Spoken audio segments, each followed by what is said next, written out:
This is something which is so wonderful about sports. Sports will tell you exactly the truth. They will tell you exactly the truth. They say, look, I love the Yankees. I don't want them to lose postseason, but that's the way it is. And they don't lose their Yankeedom over it. They don't lose their pinstripe status. In fact, the more you know about sports, the better it is. In fact, if you call up a sports show and you are negative, if you show resentment or anger regarding the front office or the general manager or whatever it is, that shows you really know what you're doing. But politics is a different story.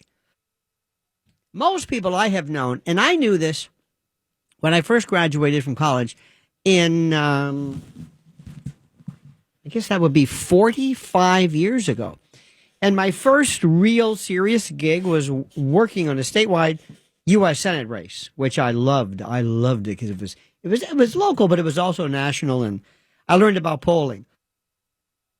And polling was the most interesting. There was a guy out of Miami named Sergio Ben-Dixon. There was a guy out of Washington. Oh, God, what was his name? These were the best pollers. There were best pollsters, period. And they cost a fortune, but they were so good. Oh, my God, so good. Dick Morris was a great pollster, an inveterate pollster. Now, to say polling, and I think this is important because I hear this all the time. I've never been called before for a poll. I don't know anybody who's ever been called for a poll. I don't believe in polls because it's never happened to me. I don't believe in automobile accidents. I've never been in an accident. I mean, you can extrapolate the logic as much as you want, and it's incredible. And I'm thinking to myself, do you not know anything? And by the way, this is just to the general folks. But do you not know anything about how politics works? Seriously. I mean, not the stuff you see on TV. I don't want to mention it. Look, they're wonderful. They Quinnipiac and Rasmussen, and they have these polls. And right after 2016, I thought the polling industry was dead because everybody got it wrong. I mean, I thought everybody got it wrong. And I thought that's the end of it because people said Hillary Clinton was going to win. Hands down, no doubt about it. That is it. End of discussion. But they are still here. And I'm still hearing this. And I'm hearing people saying, I don't know anything about this. But I don't believe when you bring up polling, I don't believe in polls. Polls are stupid. Polls don't make any sense. I don't know anybody. They don't, because I don't like what these poll numbers show. They are contrary to what I believe. And very frankly, here in New York, it's like this. You have three groups of people. This is so interesting. If somebody came from another planet, I would say, well, let me explain this to you. If you're going to bet and you don't want to, I mean, if you had to bet a member of the family, if you had to bet and you cannot lose, you would bet big time that Mamdani is going to win. Absolutely. Put your money on it. Guaranteed. There's no reason for you not to believe it. None. You wouldn't vote for a horse race or, I mean, you would not even remotely, you wouldn't dare dispute the numbers. But because you have a stake in it, you don't like the way that looks. Or many people confuse the fact that when they say they think he's going to win, that they like him. It's the most incredible thing I've ever seen in my life. They actually say this. They believe that if you say, I think he's going to win, that means that I like him. Then you have another group of people, by the way, who will say that if I want things to be different, or if I want things to be a certain way, I can just hope them into existence because that's what I want to happen. In my perfect world, that's what I wish, and that's what I think would happen. That would be great if I could somehow cause that to happen. It doesn't work like that. Unfortunately, it does not work like that. You understand what I'm saying? Does that make any sense?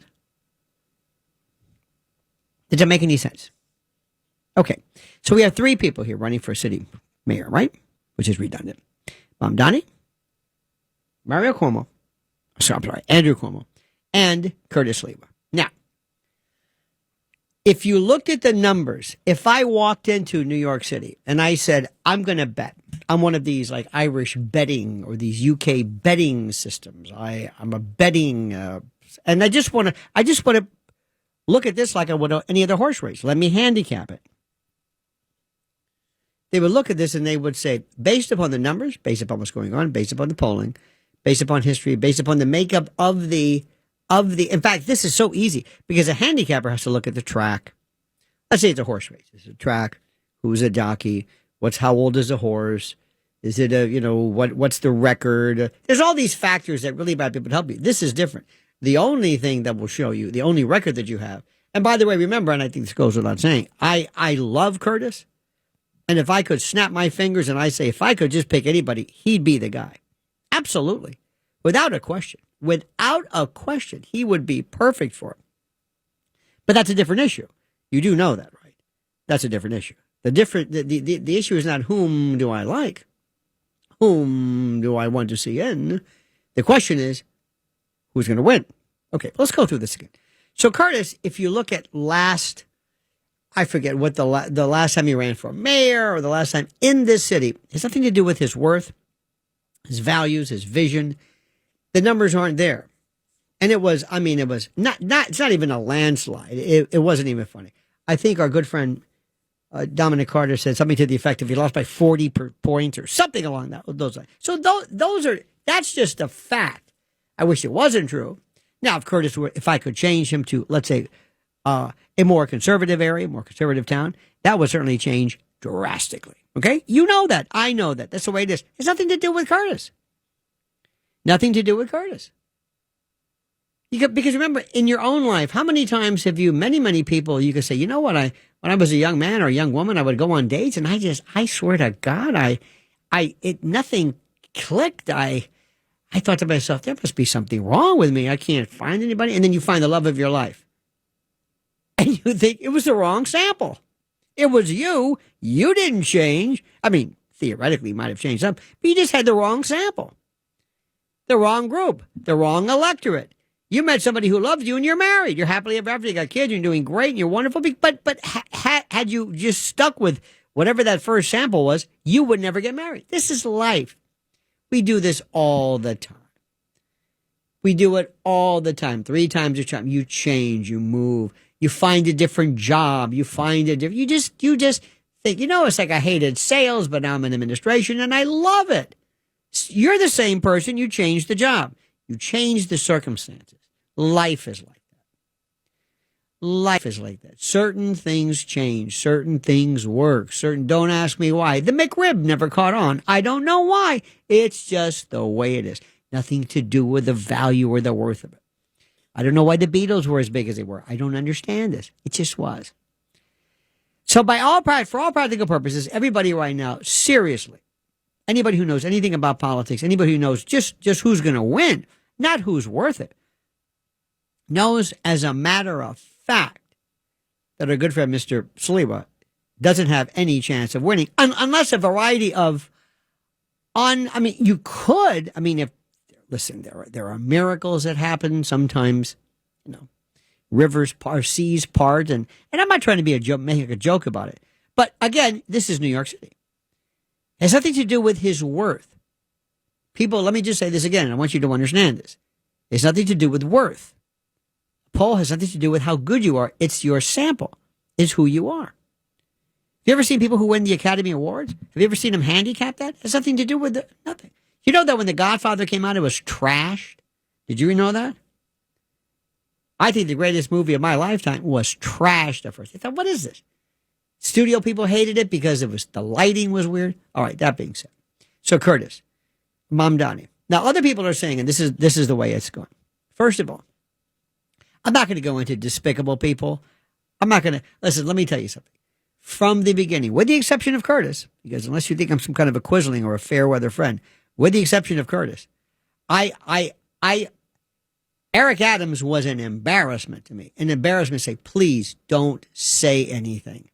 Please don't let anybody, please don't say anything. Dear God, don't say anything. And I looked around and I was saying, nobody is responding to this. This man apparently is cretinous. He's a Boeotian. Does anybody not see this? Apparently not. And of course, when you said something, you said, you're a racist. That old trope.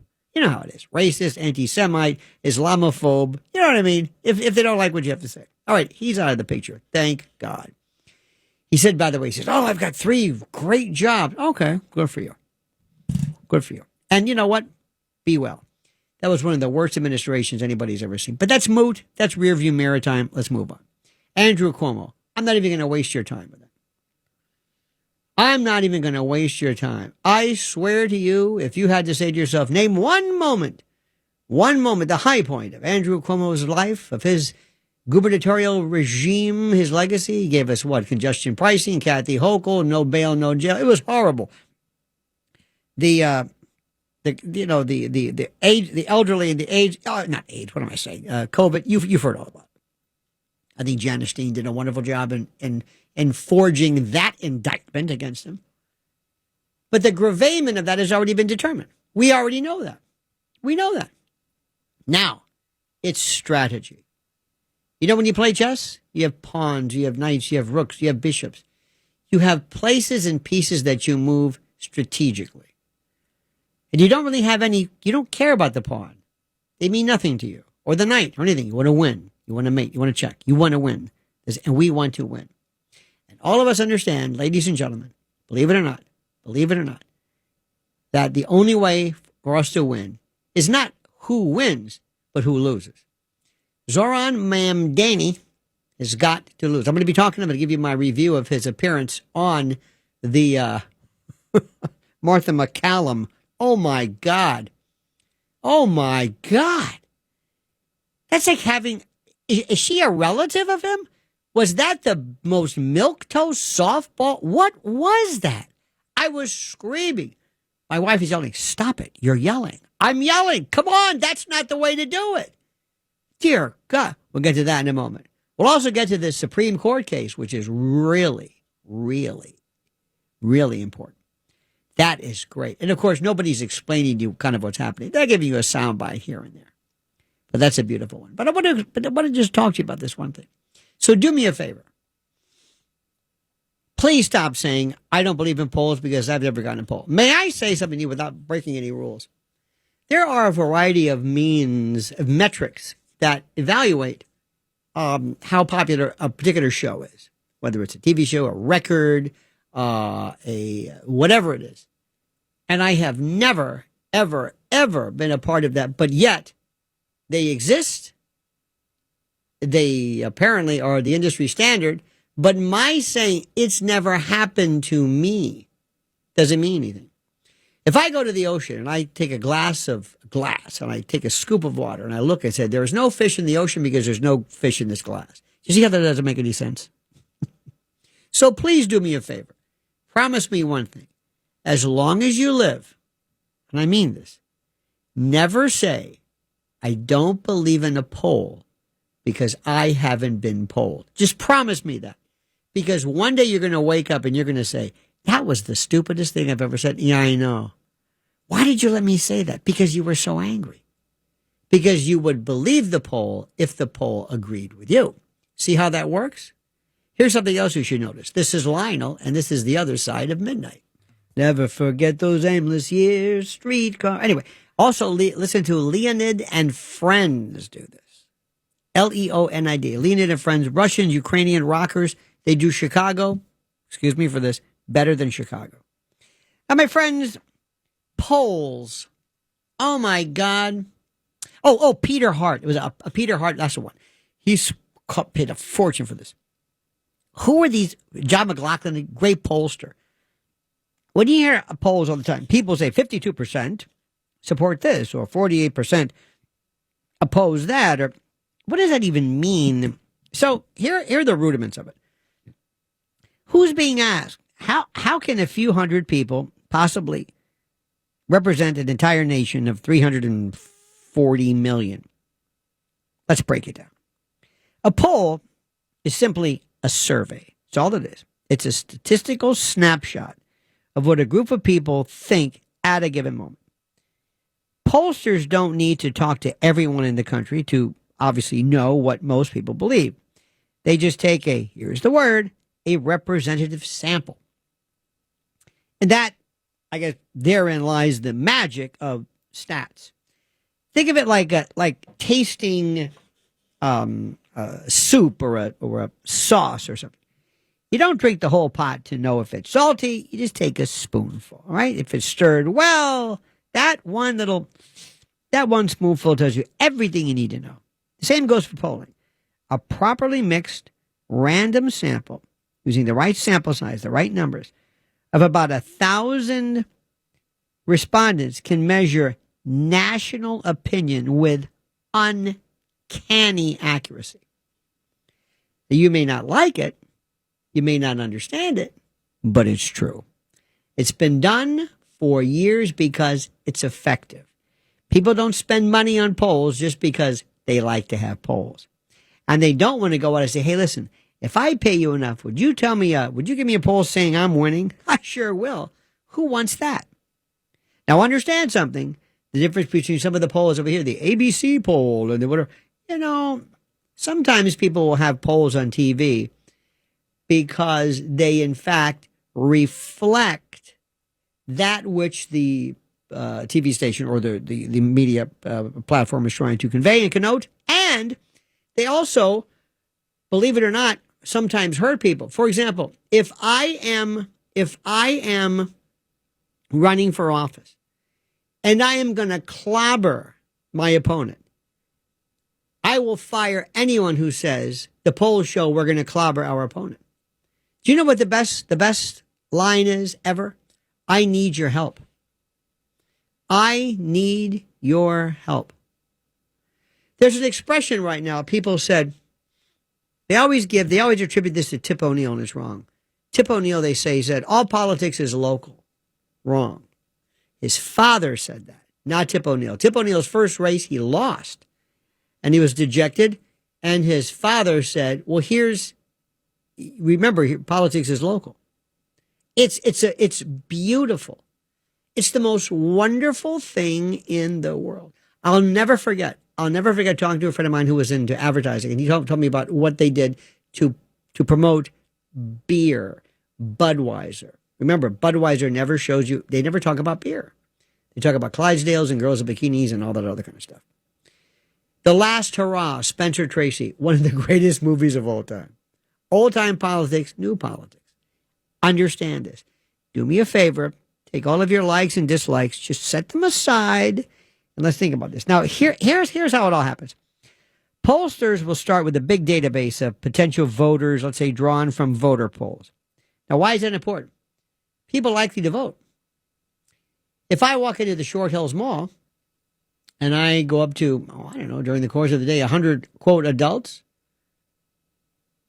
and if I pick the right people, I'll get anything you want.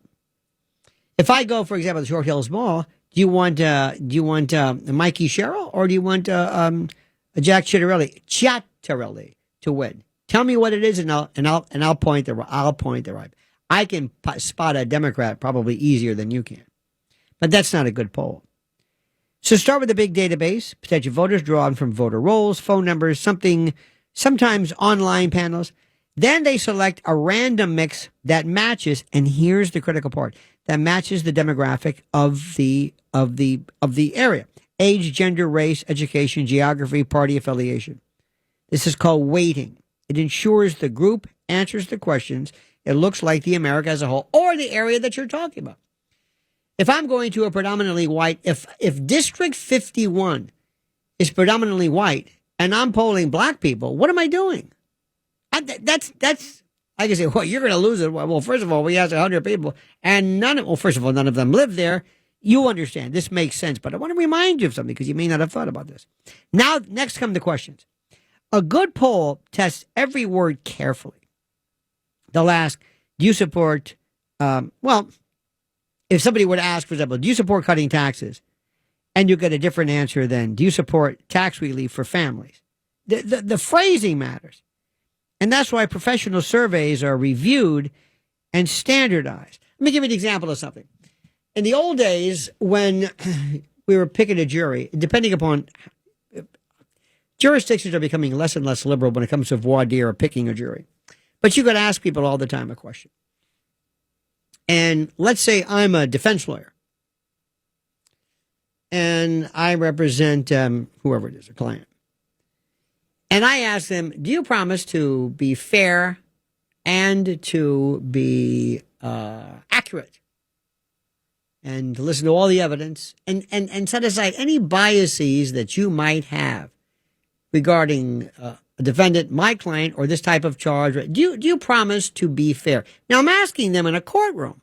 People are looking at them. They're scared to begin with at 30 past the hour, whatever that's worth. I'll just tell you that. Yes, of course they're going to say that. Yes. So if I said, for example, if I said, Mr. Atwood, do you think the police ever make a mistake? Well, yeah. Oh, come on. Yeah, they do. No, that's it's TV. No, they do. First of all, I'm arguing to the jury, number one, because I'm telling you this is the beginning of my case, but I'm asking you a different question. I'm also priming you. That might be a bad poll question, but that's what I want. But I want to get to the answer. I don't want you to answer some generic question about you believe tech. Yes. That's not what I want. I want to know the truth. I want to know really what's there. By the way, I always like to ask, Mr. Atwood, let's assume it's Friday. It's typical 12 angry men. You've got 11 vote guilty, and you're the only one. The only one. Either you're not sure, and you say, I can't do this. Are you as proud of your service as being the lone holdout as much as you would be? You got where this is going. Because you're also educating people. Now, I understand polling is different than this, but the point of the matter is they both have this one thing in common. I'm not asking a question. I want a particular answer regarding a particular thing because I want to know who's who. And I want to know who's in that box, and I want to know who's voting, and I want to know in my particular District 51 or the state of Alabama or the United States, I want to know what they're thinking. Now, the data are then collected, whether by phone or text or online, and once the responses are in, they're analyzed using models that you can't even imagine. They correct for voter turnout.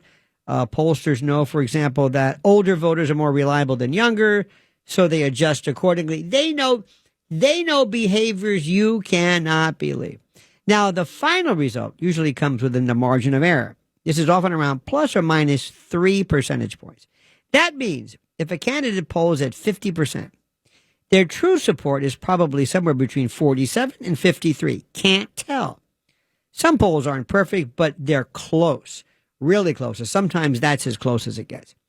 And the best polling firms publish all their details. Sample size, dates, methodology. That transparency lets analysts check the math, and the weaker polls hide the numbers. So if they don't tell you anything about how many people were polled, what was it, where? Ask everybody on our mothership here. Ask everybody on WAB, people who listen. I know you might be around elsewhere, but here I'm happy to be at the greatest talk radio show station ever. But if you ask everybody who calls here, ask during the day. Not one person is going to vote for Mamdani. Not one person. I would venture to nobody. Well, first of all, I think you know why. So am I to suggest, am I to believe, am I to let you think that maybe he's got a terrible shot because on this one particular sample size all day long, nobody said they'd vote for him? No. Why? Because look at the sample size. And look at the sample, I should say, more specifically, excuse me. So when done right, polls are unbelievably accurate. Unbelievably. They predicted the 2012, 2020 national results almost exactly. Just let it ride. This is the official narrative.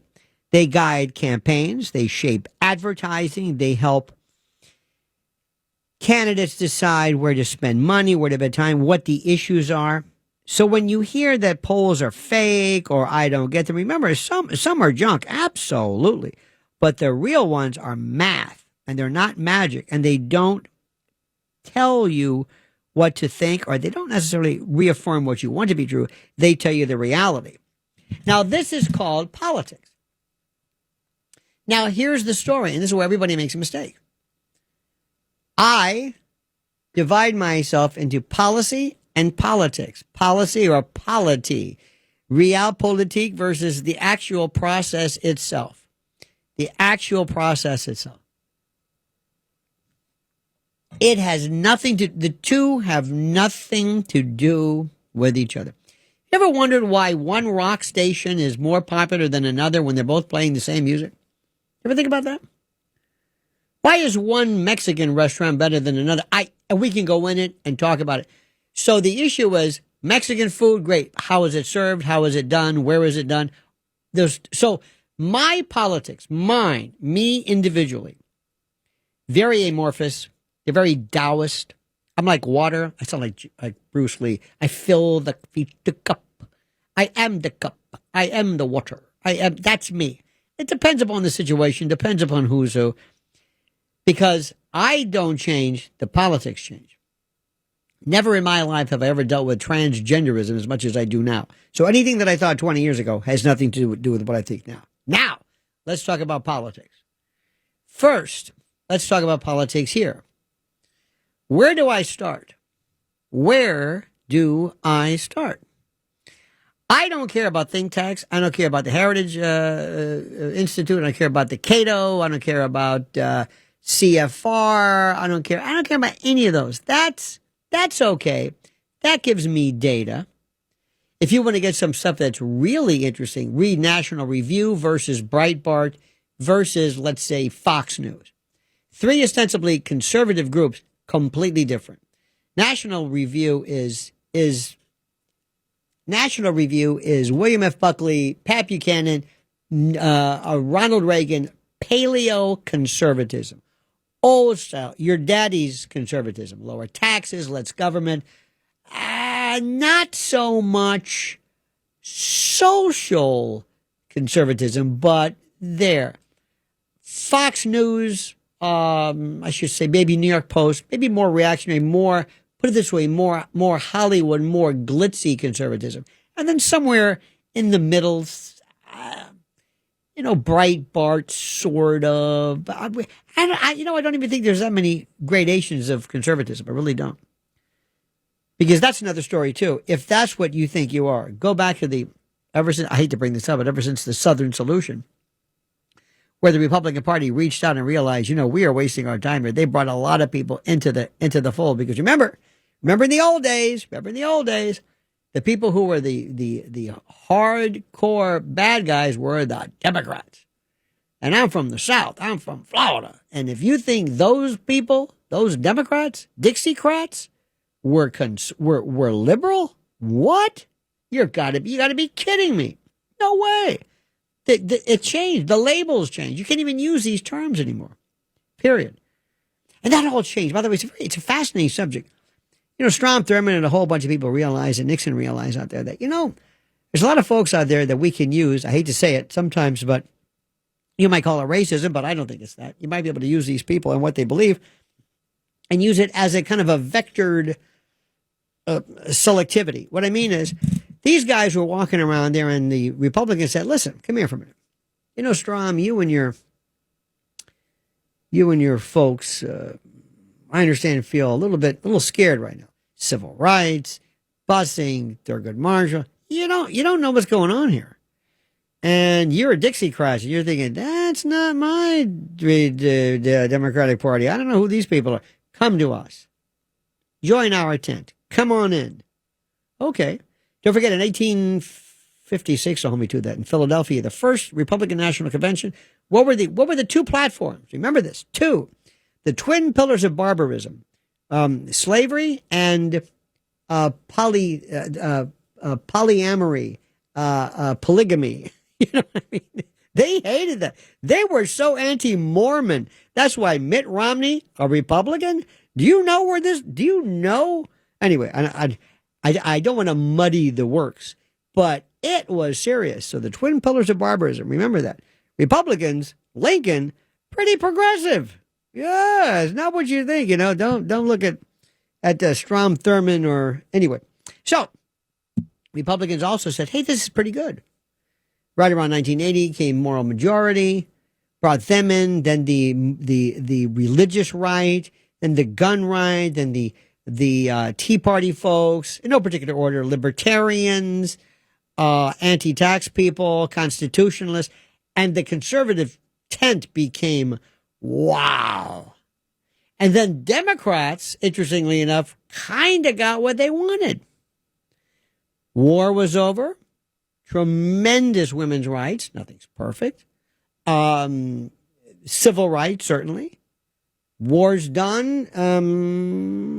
Abortion was legal.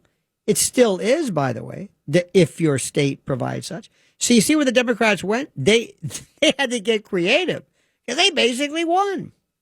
People were saying in the old day, why isn't there more? Why, they would ask, why is all of the talk radio firebrand right-wing conservative? Why? They used to call it the angry white man.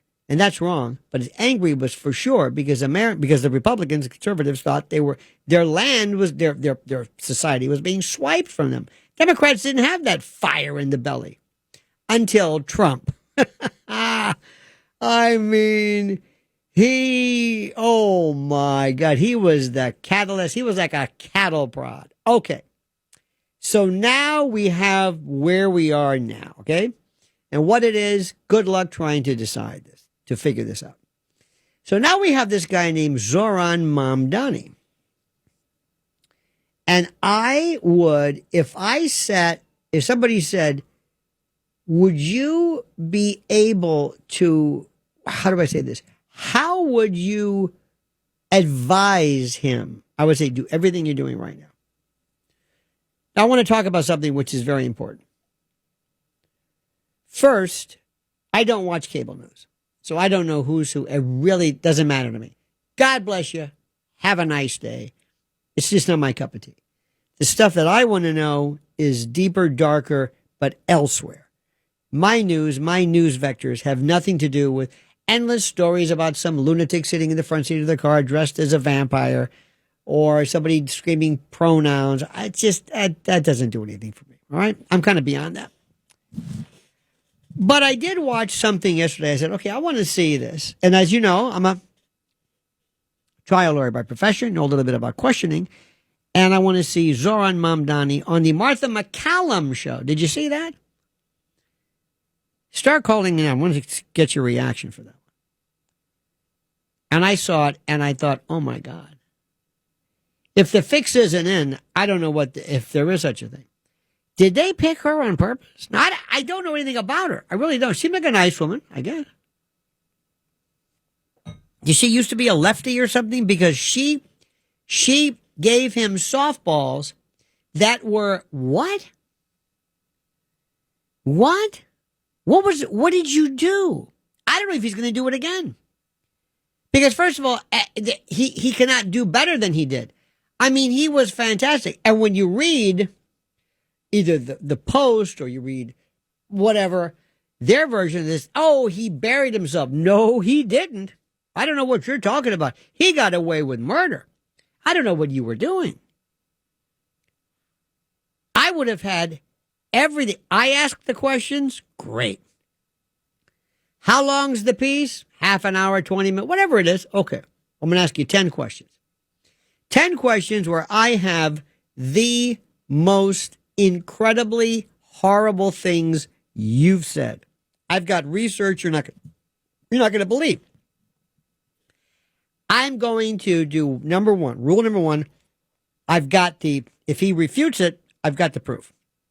Number two, and this is where Martha didn't do this, or maybe you know what? Maybe who knows? Maybe the Murdoch boys said, listen, Rupert's gone. We have our wives, our old ladies. They're lefties.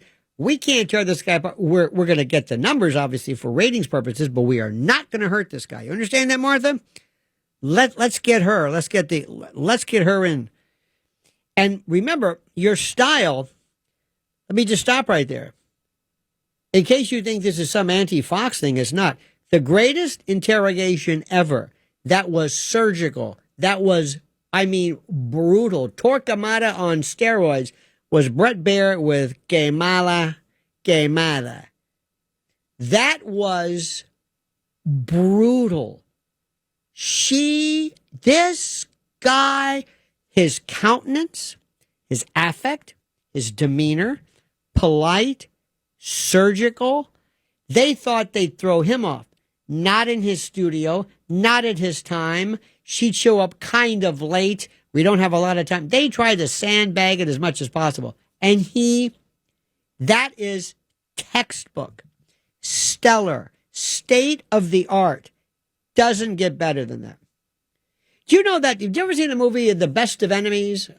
This was Gore Vidal, and William F. Buckley in the 1968 convention. You ever? Please watch that. Go on YouTube or watch it. ABC dead last. I don't know if Roone Arledge was there, but ABC News, they were wow. They were bad. They were dead last. And they said, okay. And it was so bad that they were at the convention, and even their setup, I think the platform, it fell, or it was horrible. It was just, they were cursed. Okay. So what happened was, they said, I got an idea.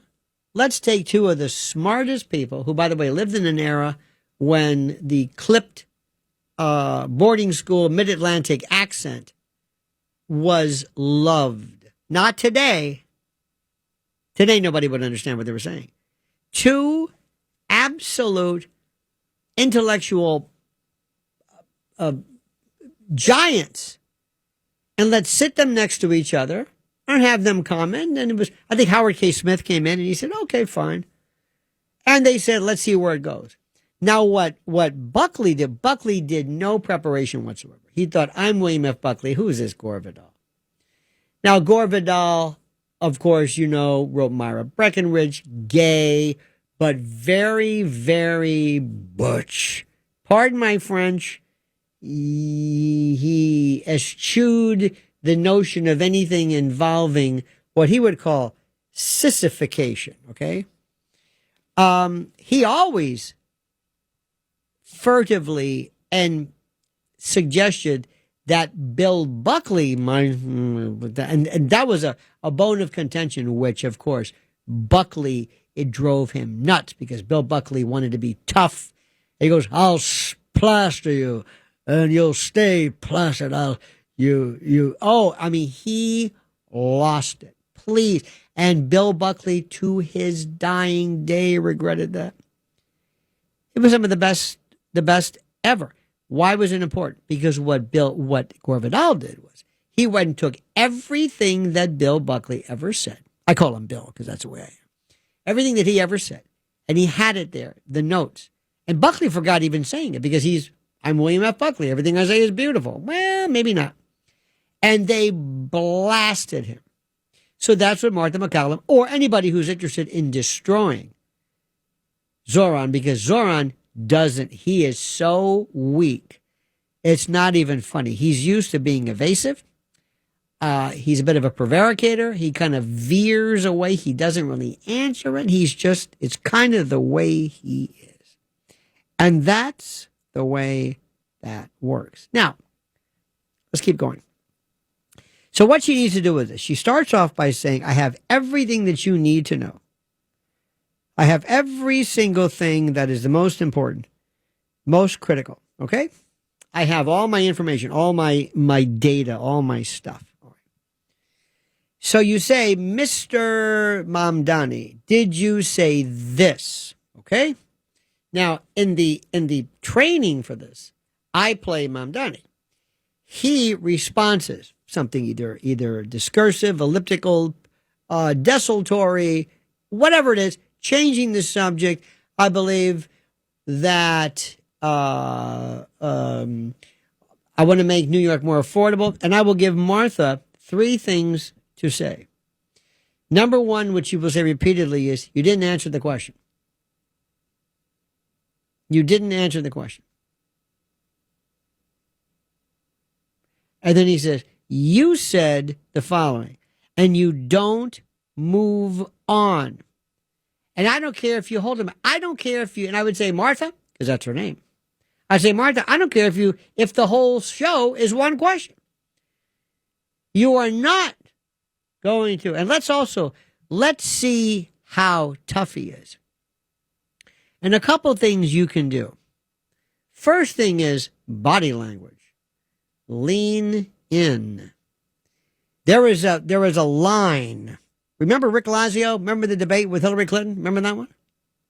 Remember how Rick Lazio was kind of walking around and I mean, it was like predatory. Trump did it too with Hillary again. Hillary's got this thing where the men kind of circle him, you know what I mean? She leans in, and another great thing is to have your pen, whatever you're writing with, and you point at him. It throws people off. Mr. Mamdani, why won't you answer the question? And let's assume he does. You hit him with another one. Another butte. Another butte. You see, these are the stories that now, line them up. You know what he's going to say about Hamas. You know what he's going to say about Israel. You know what he's going to say. Now, is that going to do anything? And this is the most important thing. Is that going to do anything to change the people who are already going to vote for him? No. No. They don't care about that. So why are you bringing it up? Why are you bringing it up? Why are you bringing it up? Why are you bringing up something that your folks will love, but nobody else will care about? Nobody cares about his thoughts on Gaza, but they do want to see if he screws up. They do want to see if maybe he makes a mistake. They do want to see if he does not understand the truth. Let me give you an example. Mr. Mamdani, reports from Reuters, CBS, and the Washington Post confirm that Hamas has executed at least 33 Palestinians in Gaza this week while reasserting control, with some estimates nearing 50. Victims were accused of collaborating with Israel. The UN has not yet issued a statement condemning the killings. Major media have covered this story, but prominent left-leaning voices like Mehdi Hassan, Anna Kasparian, Cenk Uygur, and you appear silent so far. The silence is telling. When Israel acts, sir, outrage erupts from you. But when Hamas murders Palestinians, many suddenly lose their moral compass. Hypocrisy, sir, is now the loudest sound coming from you and those who claim to stand for justice. Well, Mr. Mamdani, are you going to answer my question? What saith you now? And do not move until, and remember, number one, Martha, you didn't answer my question. Now, here's what you want to get into. You're already into it. You hit him with the hardest stuff first. You want that Ralph Cramden hamana moment, because if anything happens, it's not that his folks will say, wow, I didn't know about Hamas. That's not it. You want to see him weak. You want to see, believe it or not, you want to see somebody torn apart, because see, deep down inside, we're trolls. We love to see that Chipotle fight break out. We love to see that woman pulled over for speeding and she loses her mind and she's hogtied. We love a good fight. And Martha McCallum, let me tell you something. Unless this goes directly against a direct order she was given by don't go hard on him, she will go into the Brett Baer School of the pantheon of conservative greatness. It's that simple. I have more to say. Are you able to handle this? Ladies and gentlemen, speaking of admixtures, let's go to our first caller of the night. He's called the Buford Pusser of the Garden State, a man walking tall, a man who carries a gun and a sidearm and has a bubble or a series of lights over his car. Yes, he is a man of the badge who prowls the highways and the byways of New Jersey. His name is Dirty Red, and you are on the other side of midnight with Lionel. Hey, Lionel, I hope Mamdani wins, because 99% of the rest of the country doesn't care about New York. The people in New York, I feel sorry for them, but that's just the way the best poll is on Election Day. I hope this guy Mamdani comes in, overturns the money tables, and exposes all the corporations with their little deals they have of tax breaks and this and that. You know, I'm sorry to say it, but New York's been sticking it to New Jersey, the rest of the world, with so expensive.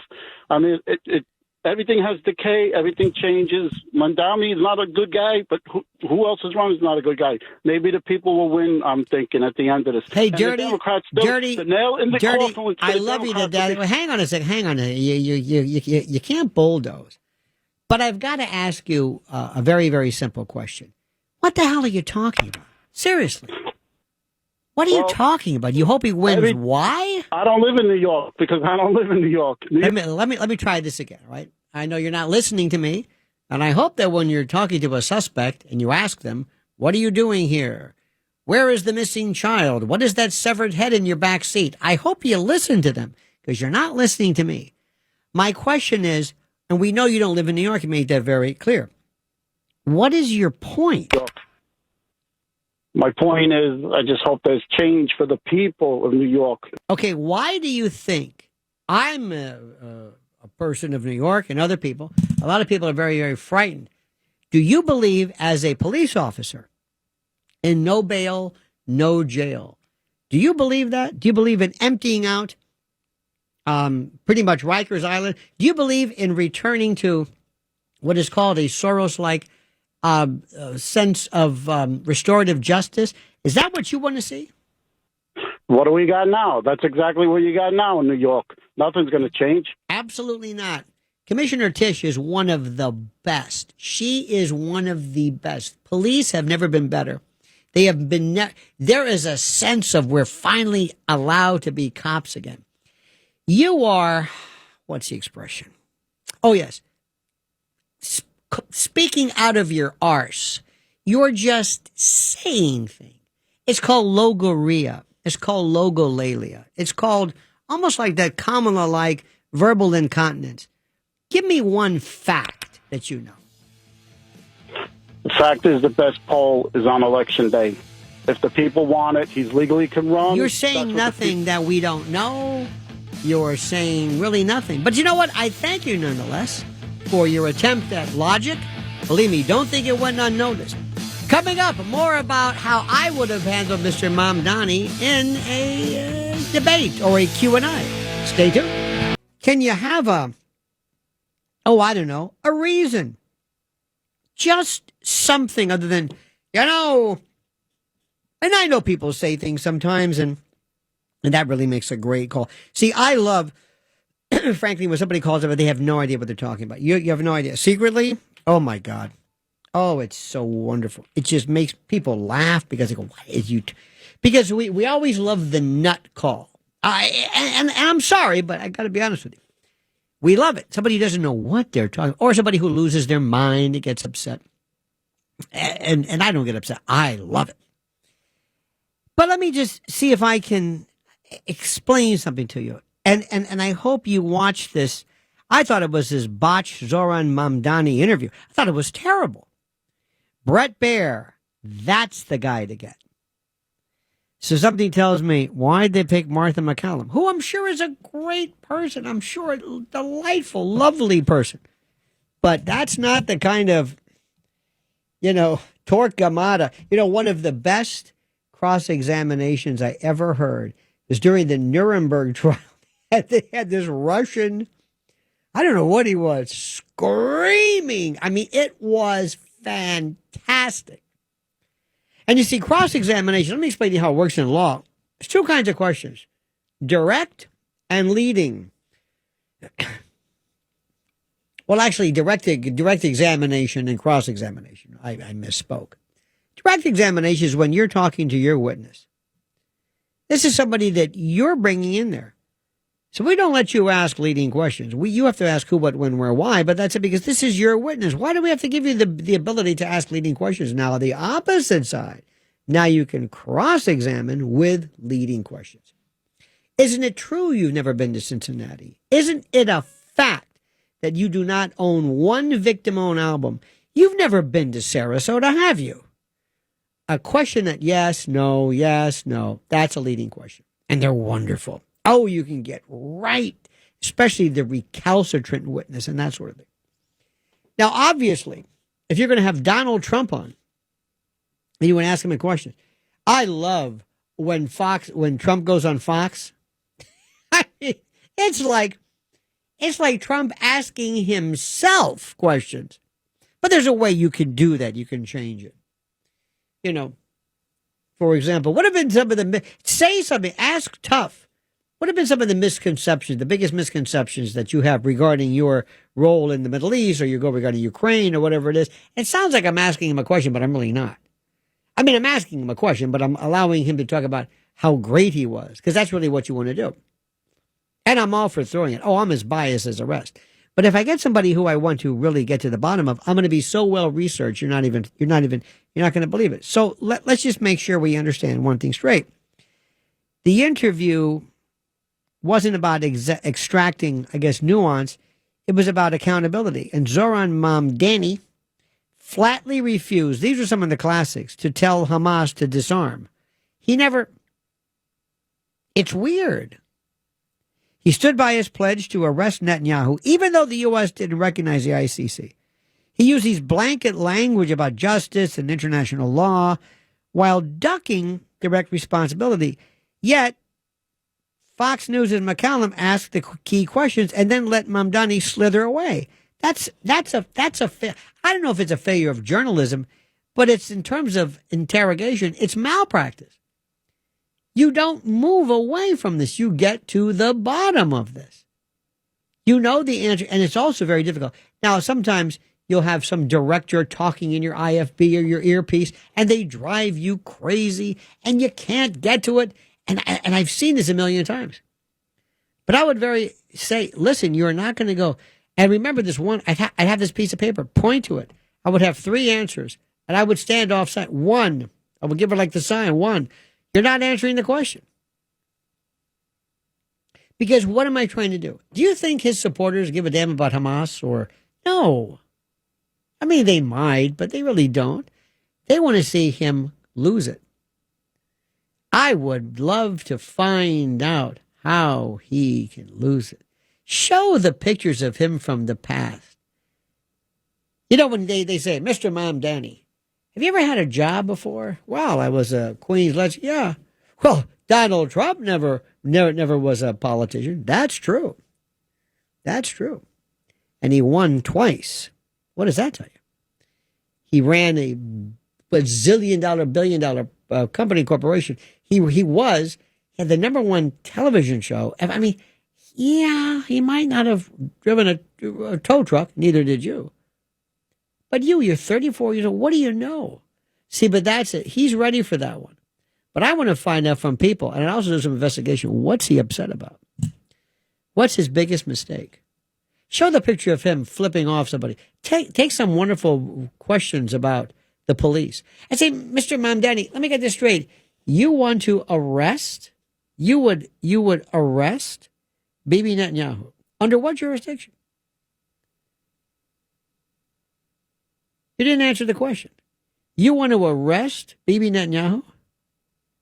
And if a police officer walked over to Bibi Netanyahu or anybody from that, Erdogan or there was a Putin. Oh yeah, try that with Putin.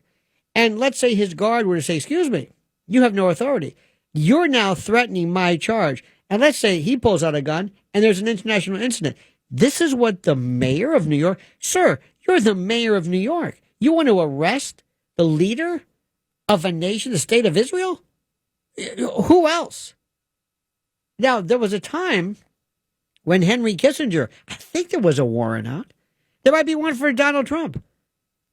You're the mayor of New York City, and you're not going to be worried about potholes, traffic lights, schools, libraries, police, picking up garbage. No. You want to start an international incident and arrest him for what exactly? And when you bring him in, when you book him, where were you going to take him?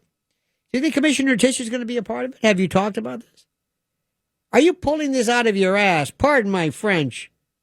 I will hold him. Do you come up with these things on your own?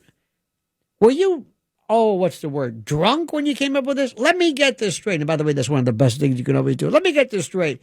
You, the mayor of a city, I don't care if it's Des Moines or if it's New York, you're going to arrest him, put him in cuffs, and you're going to send our police to do it? And again, I ask, sir, and you haven't answered my question. If one of his security details says, wait a minute, my charge, this man is under, I don't care who you are. You've got a man with a gun coming to arrest him? No, you don't. What if he pulls a gun and shoots a police officer? Do you know what you're doing? Have you thought this over? In your circles, sir, is this considered, what's the word, cute? Are you serious? You're asking the people of the city of New York to vote for you, and you would arrest based upon a warrant that the United States doesn't even recognize? Whatever whoppers you have planned for us. Are you kidding me? Only a petulant child would say this, sir. Please, no offense. And I mentioned this before, and I'm going to say it again. And I don't care really what your thoughts are on Israel or Palestine. I wish everybody the best. I'm an American citizen. I am America first. I'm America only. I want there to be peace in the world and peace in the valley. I want there to be absolute harmony in Ukraine and Gaza and Haifa and everywhere. It doesn't matter. However, that's not my job. My job is here. But Mr. Mamdani, reports from Reuters, CBS, Barry Weiss, do the math. But Reuters, CBS, and the Washington Post, sir, confirmed that Hamas, that you don't want to in any way reel in, executed at least 33 Palestinians in Gaza this week, while reasserting control, with some estimates nearing 50.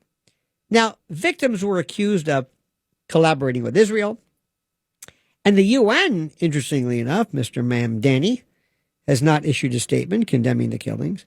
Major media have covered the story, but prominent left-leaning pro-Palestinian commentators like Mehdi Hassan, Anna Kasparian, Cenk Yogurt, probably Abby Moore, I don't know about Max Blumenthal, they've not said a word.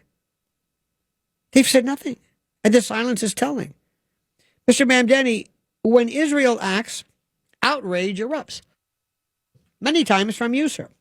When Hamas murders Palestinians, which you accuse Israel of doing, somehow many suddenly, including yourself, lose their moral compass. Mr. Mamdani, hypocrisy is now the loudest sound coming from people like you who claim to stand for justice. Now, I want you to answer my question. Will you or will you not denounce Hamas right now? Yes or no? And looking in that camera and answer the question. Oh, let's see. He doesn't have an answer for that one. I promise you.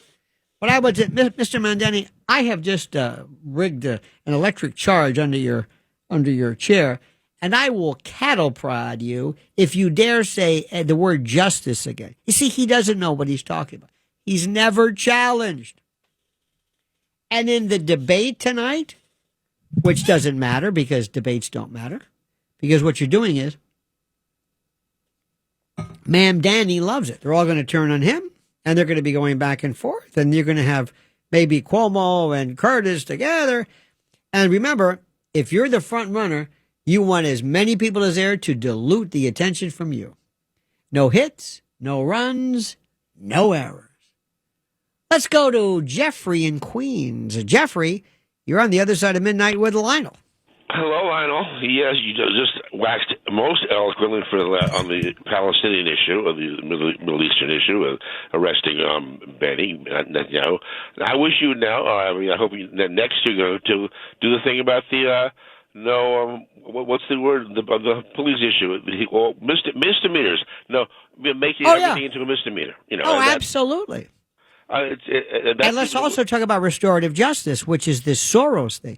You see, What he did was, during this, and this is where McCallum really screwed up.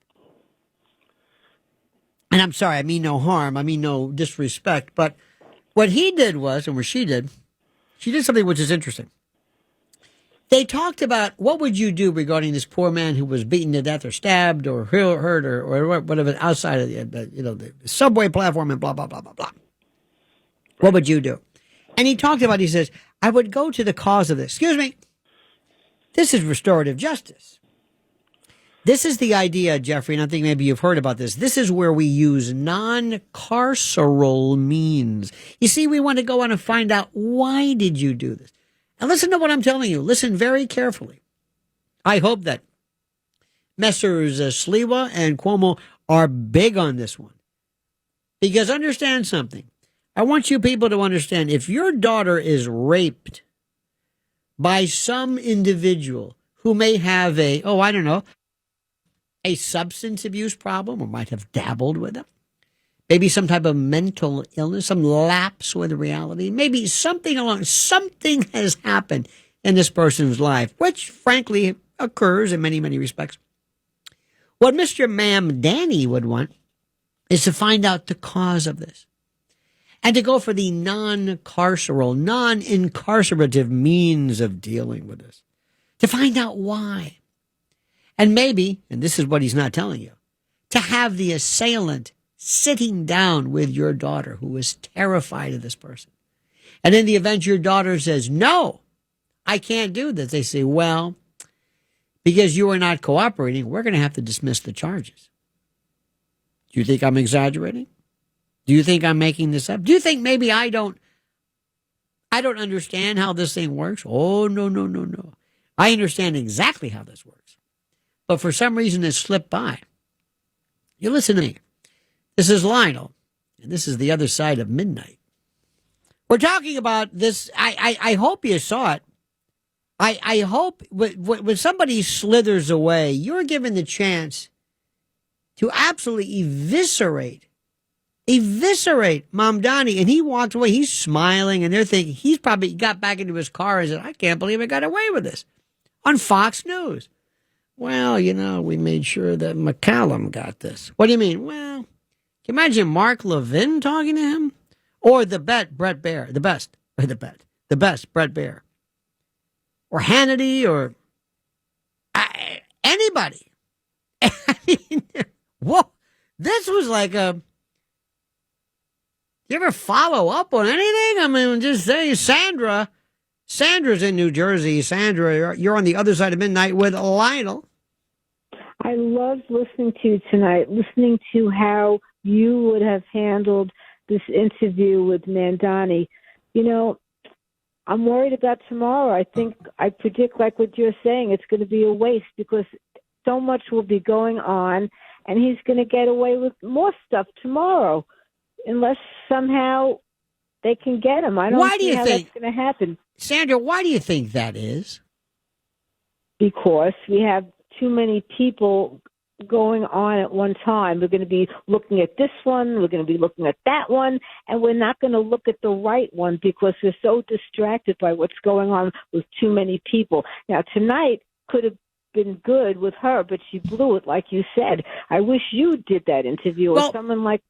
Right. I also think that, remember, but Sandra, this is the most important thing to remember. The people who are going to vote for him, what is the purpose of the debate? Think about this. Very few people are going to change their mind.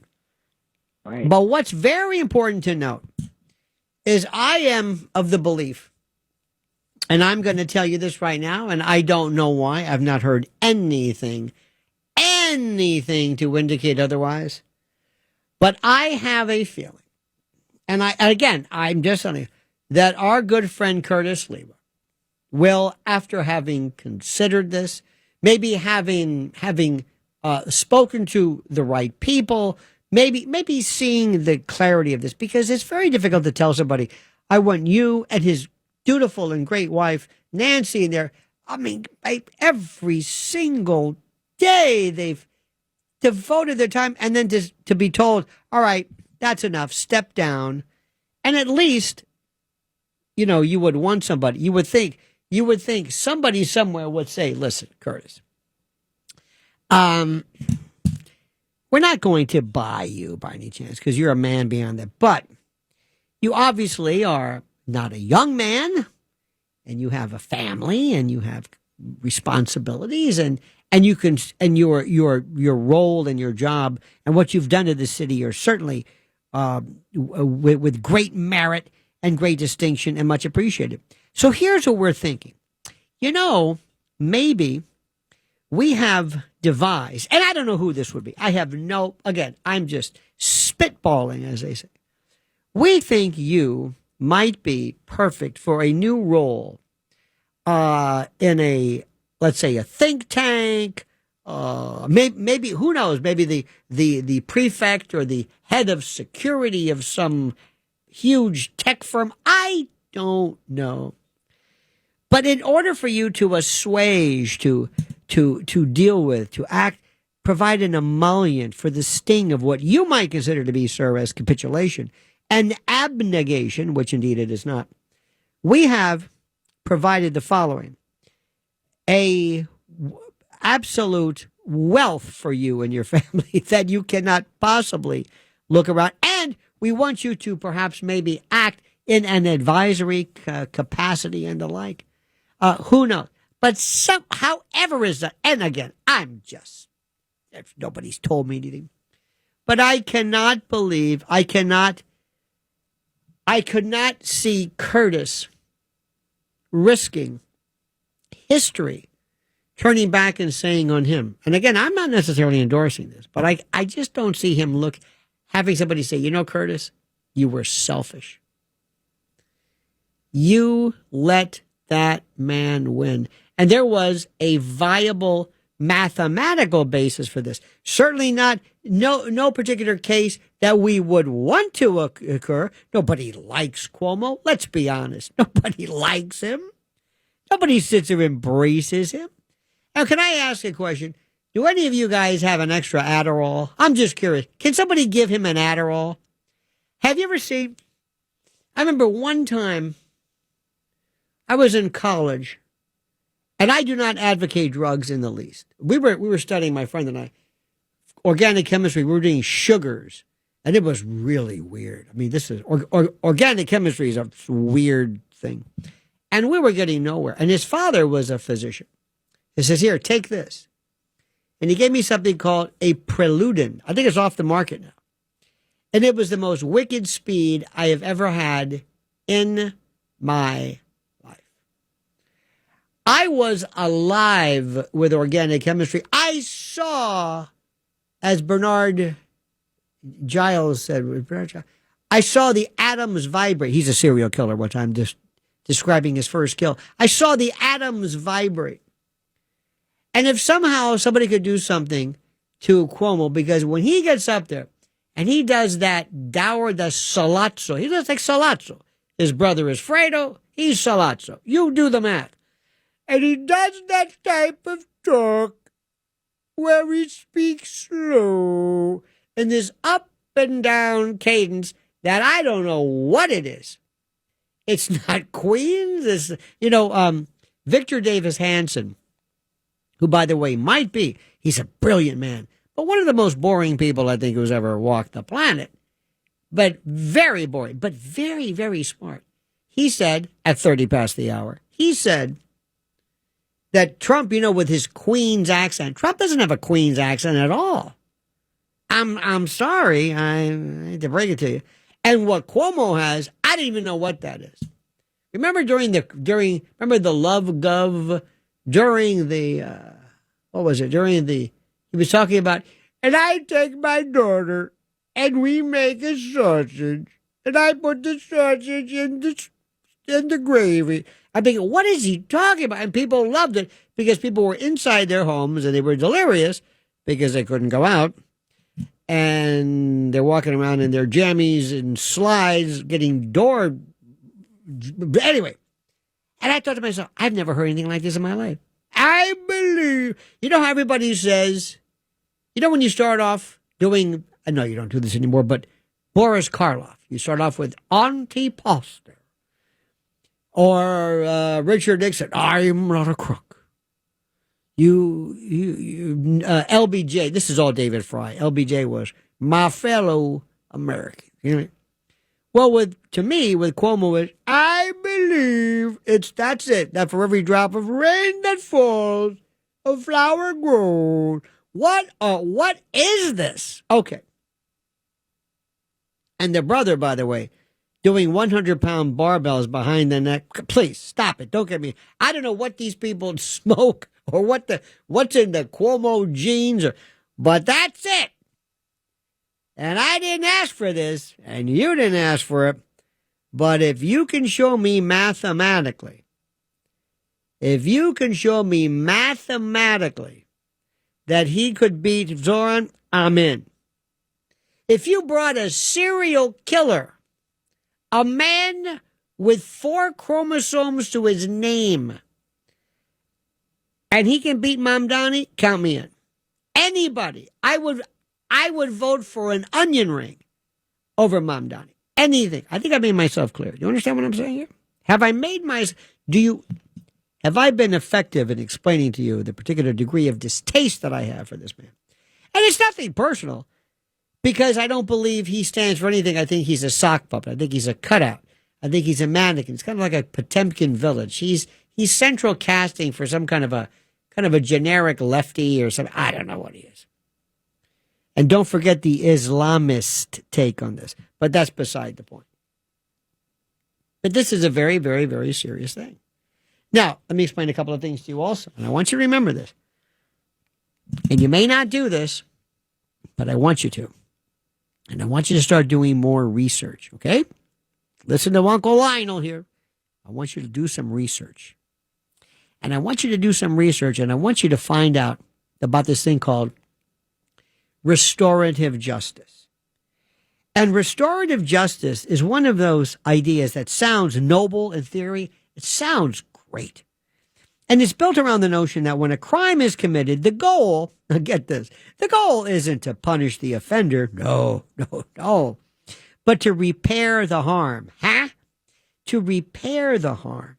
You see, instead of focusing on guilt and punishment, restorative justice tries to bring together the victim and the offender and sometimes the community to talk things out, talk about what happened, to take responsibility and, quote, make things right.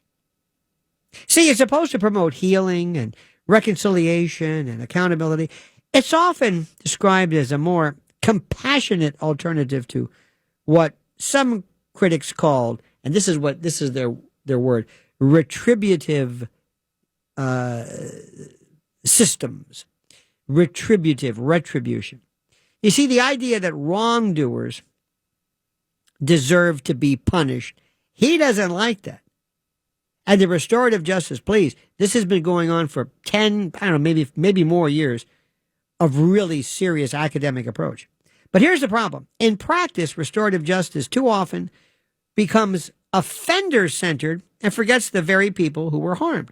You see, the theory assumes, and this is important, and Martha should have asked this, the theory assumes that, you see, if everyone just sits in a circle and shares their feelings and kind of kumbaya and holds hands and maybe lights some incense and puts on some Cat Stevens and acknowledges pain, justice is achieved.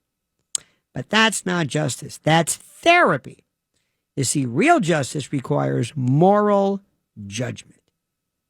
And it requires recognizing, my friend, that a crime and the harm that these people do, a crime isn't just a conflict or a misunderstanding between parties. It's a violation of law. It's a violation of trust.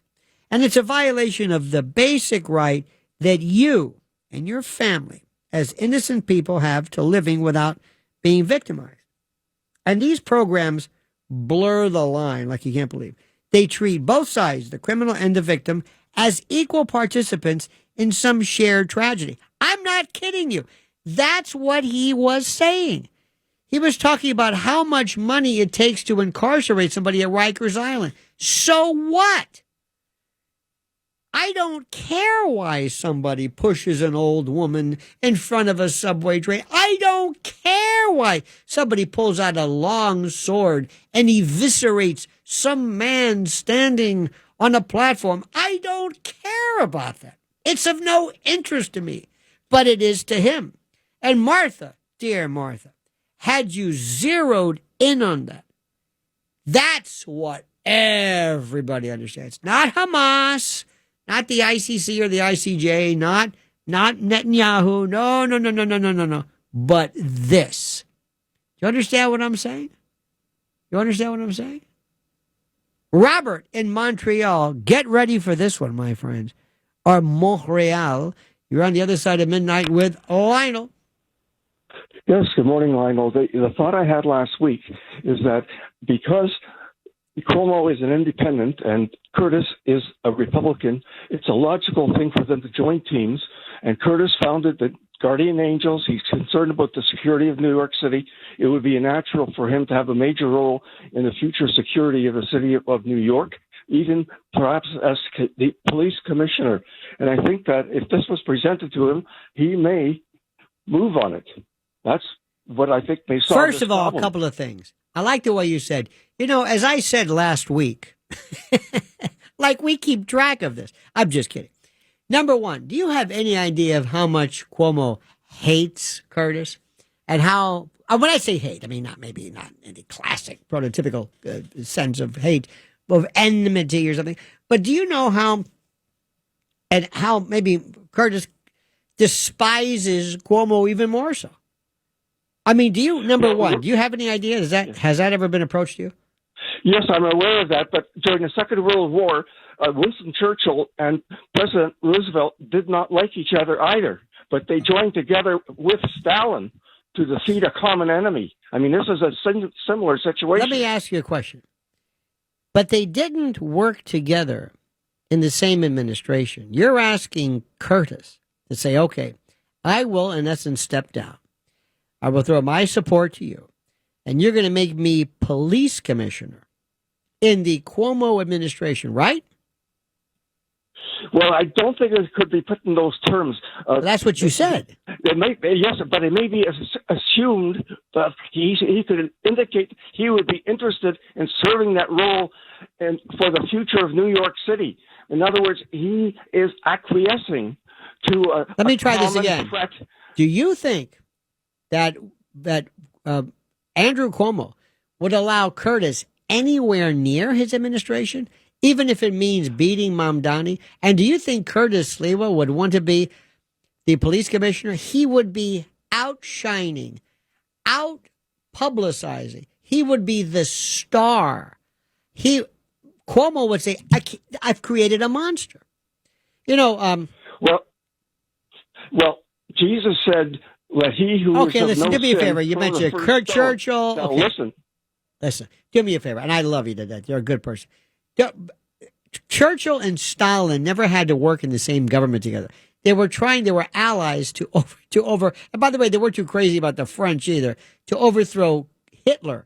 I know you might think there's a parallel there, but there isn't. And number two, please don't bring up Jesus or the Bible here. That has nothing to do with this. The bottom line is simply this.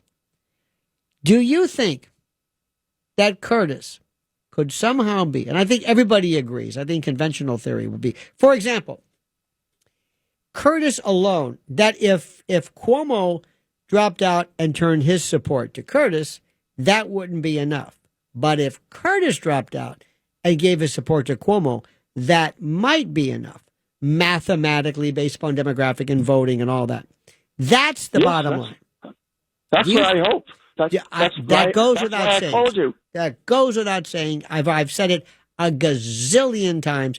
Yes, we all hope that. But do you think that maybe somewhere somebody could say, Curtis, for the history, what's your legacy going to be?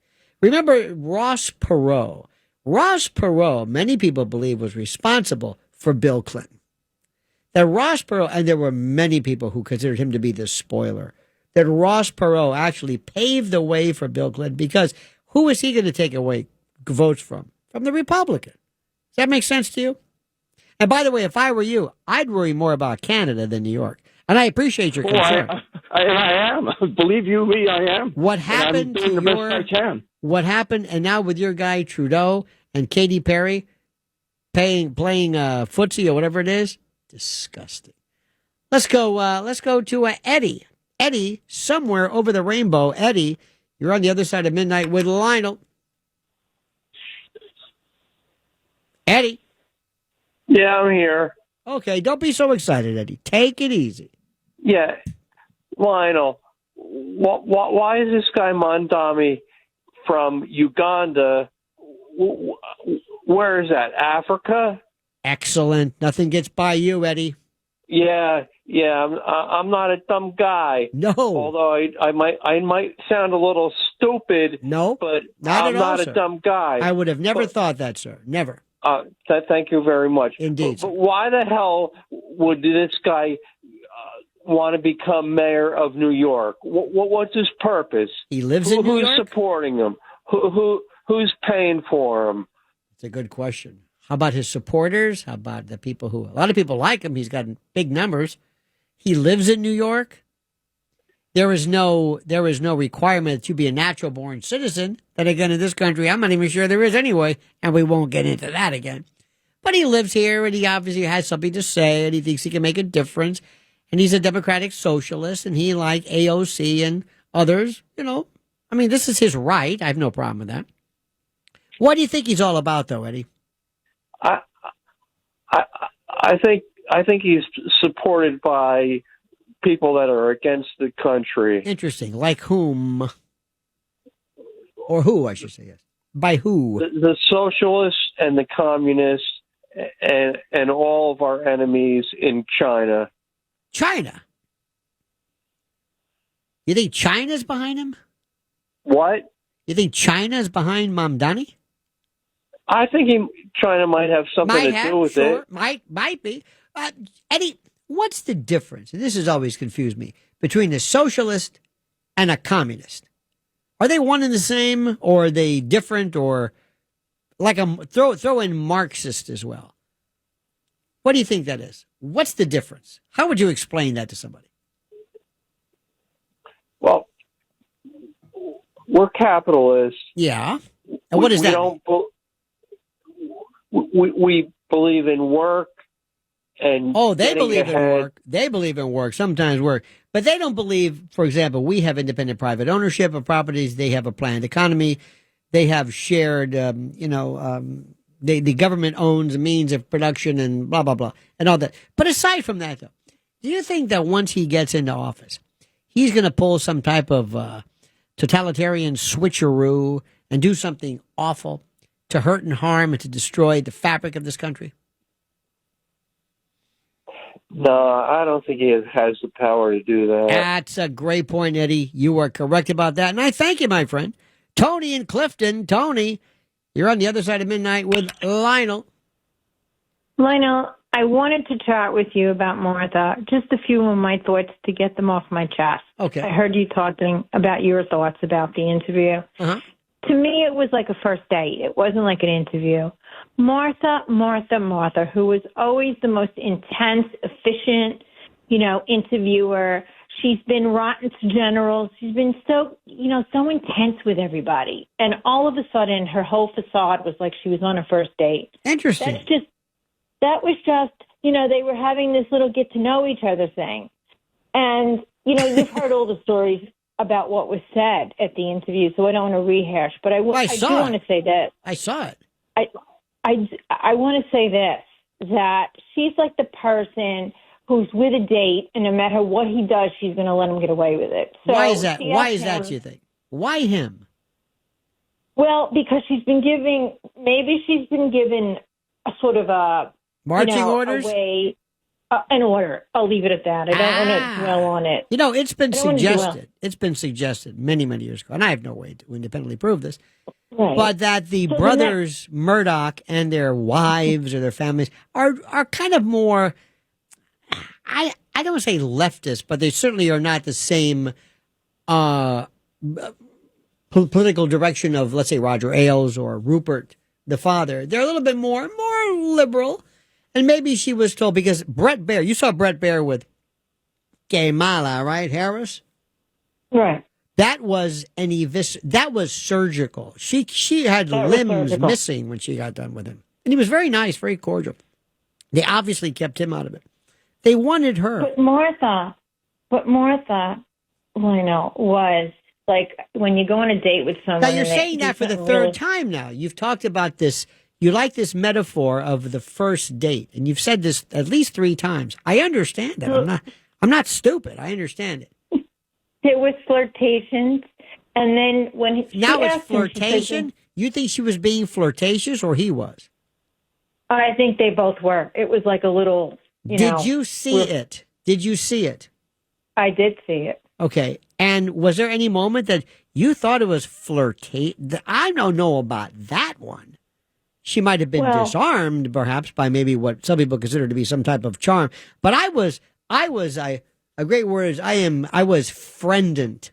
I was teeth gnashing. It was like, oh my God, I can't believe what I'm saying. Ask the question. See, the number one issue, you see, when I try to tell people this, but as you know, nobody listens to me. And the number one issue that I could go into any part of the country, any black, white, gay, straight, anybody, especially religious, especially those who believe in family, is I would say, can you tell me why it makes any sense for you or for us to allow a man to compete against a woman in sports? Now, granted, that's more of a national thing. I swear to you, why do I like that? Everybody agrees with it. Everybody, especially the lefties. Oh, yeah. Hey, you with the Range Rover living in that gated community? Yeah, you and little Michaela, you and little Megan there. Megan hopes to get that lacrosse, that scholarship to Syracuse, right? Just like Jim Brown did, by the way. That was his claim to fame. And anyway, yeah, you know, and she wants to do this. Well, guess what? Her scores, her numbers, her stats are now relegated to nothing because of some guy named Dave, who now is Davina, dressed as a woman. See, they all get that one. Oh, yeah. Oh, yeah. And how about that Mikey Sherrill? Both of her kids going to the Naval Academy? You've got, whoa, wait a minute, hold it. You can pay for it. You don't need that. What? We're picking up the dime for that? You and your husband in that big house can do it? No. See, people don't like, when you tell somebody all of their programs, because they realize they're a politician like anybody else. But see, once you tell somebody something, hey, how about this? You have your, this is what I would do in a heartbeat. I would sit there and say, okay, let's go to Rye, Greenwich, Mendham, go wherever the beautiful places, beautiful. And I've got a brand new law that says, hey, listen, you in this gated community, I don't think you need 2 acres. I really don't. Or 3 or 4 or 10. I want you, we're going to reapportion this. And we're going to put right in the middle of your town some low-income housing. How do you like that? This would be nice. No reason why only you should live here. And you know who I want? First-timers. That's right. Preferably, what's your name? Muffy and Good. This is all African-American or new immigrants from South America. They're going to live right here. How do you like that? You don't mind that, do you, right? I mean, you are for reparations and open border, right? Well, you don't mind this, do you? Watch how they'll change. Immediately. They'll say, wait, what? That's right. Oh, and by the way, little Megan there, she ain't going to get that scholarship. Sorry. And those great little we're going to rezone everything. See, all of that changes once they have to deal with it. But what these folks are is they're kind of like drive-by Democrats. They don't really have to feel it. You know what I mean? They feel like I'm insulated. Yeah, they may have. Remember during that George Floyd stuff, they had BLM signs on their front lawn, hoping that means don't burn my house down. I'll never forget that one. Right off of, you could always tell where you were, right off of Bloomfield Avenue, right? All of a sudden, like, wow, look at this. Oh, another one too is, they had, thank you, first responders. And hate is not spoken here. And all this crap. I was like, really? Okay. I'll fix this. Oh, you have a connection with BLM? Is that it? Okay. Well, you're going to love this one. How would you like a community right here? Forget the sign. I want you to become immersed in a world where you can affirmatively state, and they'll say, whoa, wait, what? Yeah, you don't mind, do you? You know, I'm looking around here and where you live, and I see not a very heterogeneous group. This is rather, dare I say, putatively, they don't mean what they're saying. They're drive-by, double-parked liberals. They don't mean it. And Mamdani doesn't mean it. He doesn't mean what he says. Oh, remember Garner? Remember the guy who said, everybody can't breathe? Remember this guy? Remember the 300-pound guy who was selling Lucy's on Staten Island? He had a heart attack in the ambulance. Why?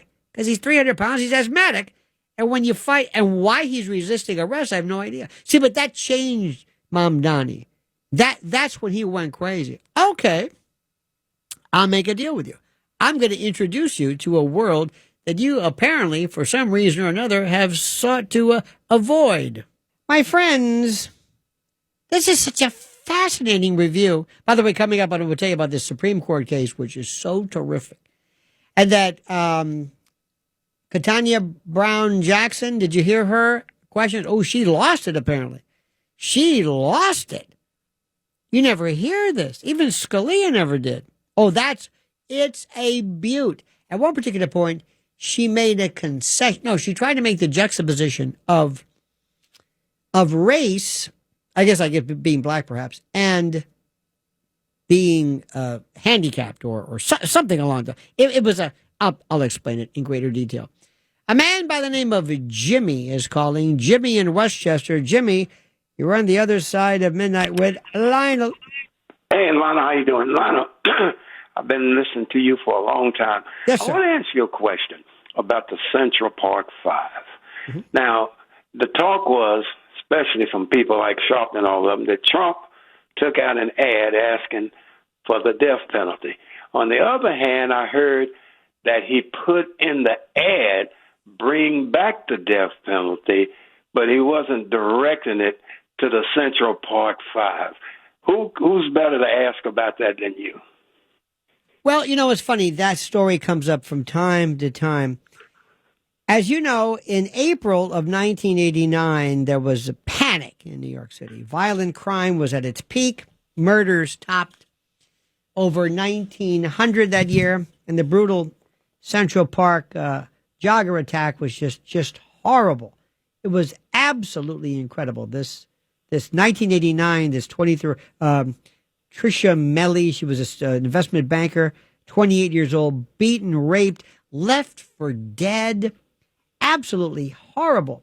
So what happened was, in April, people were, of course, responding to that. A young woman was beaten. And at the time, Donald Trump was a 42-year-old, high-profile, funny thing, interesting, 42 years old, high-profile real estate developer living in Manhattan, already a household name due to the art of the deal. And like many New Yorkers, he was furious about crime wave and the sense of the justice system had just gone crazy. So within days of the attack, it is reported he paid roughly $85,000 for full-page ads in 4 major newspapers, The Times, The Daily News, The Post, and Newsday. And the headline said, "Bring back the death penalty, bring back our police."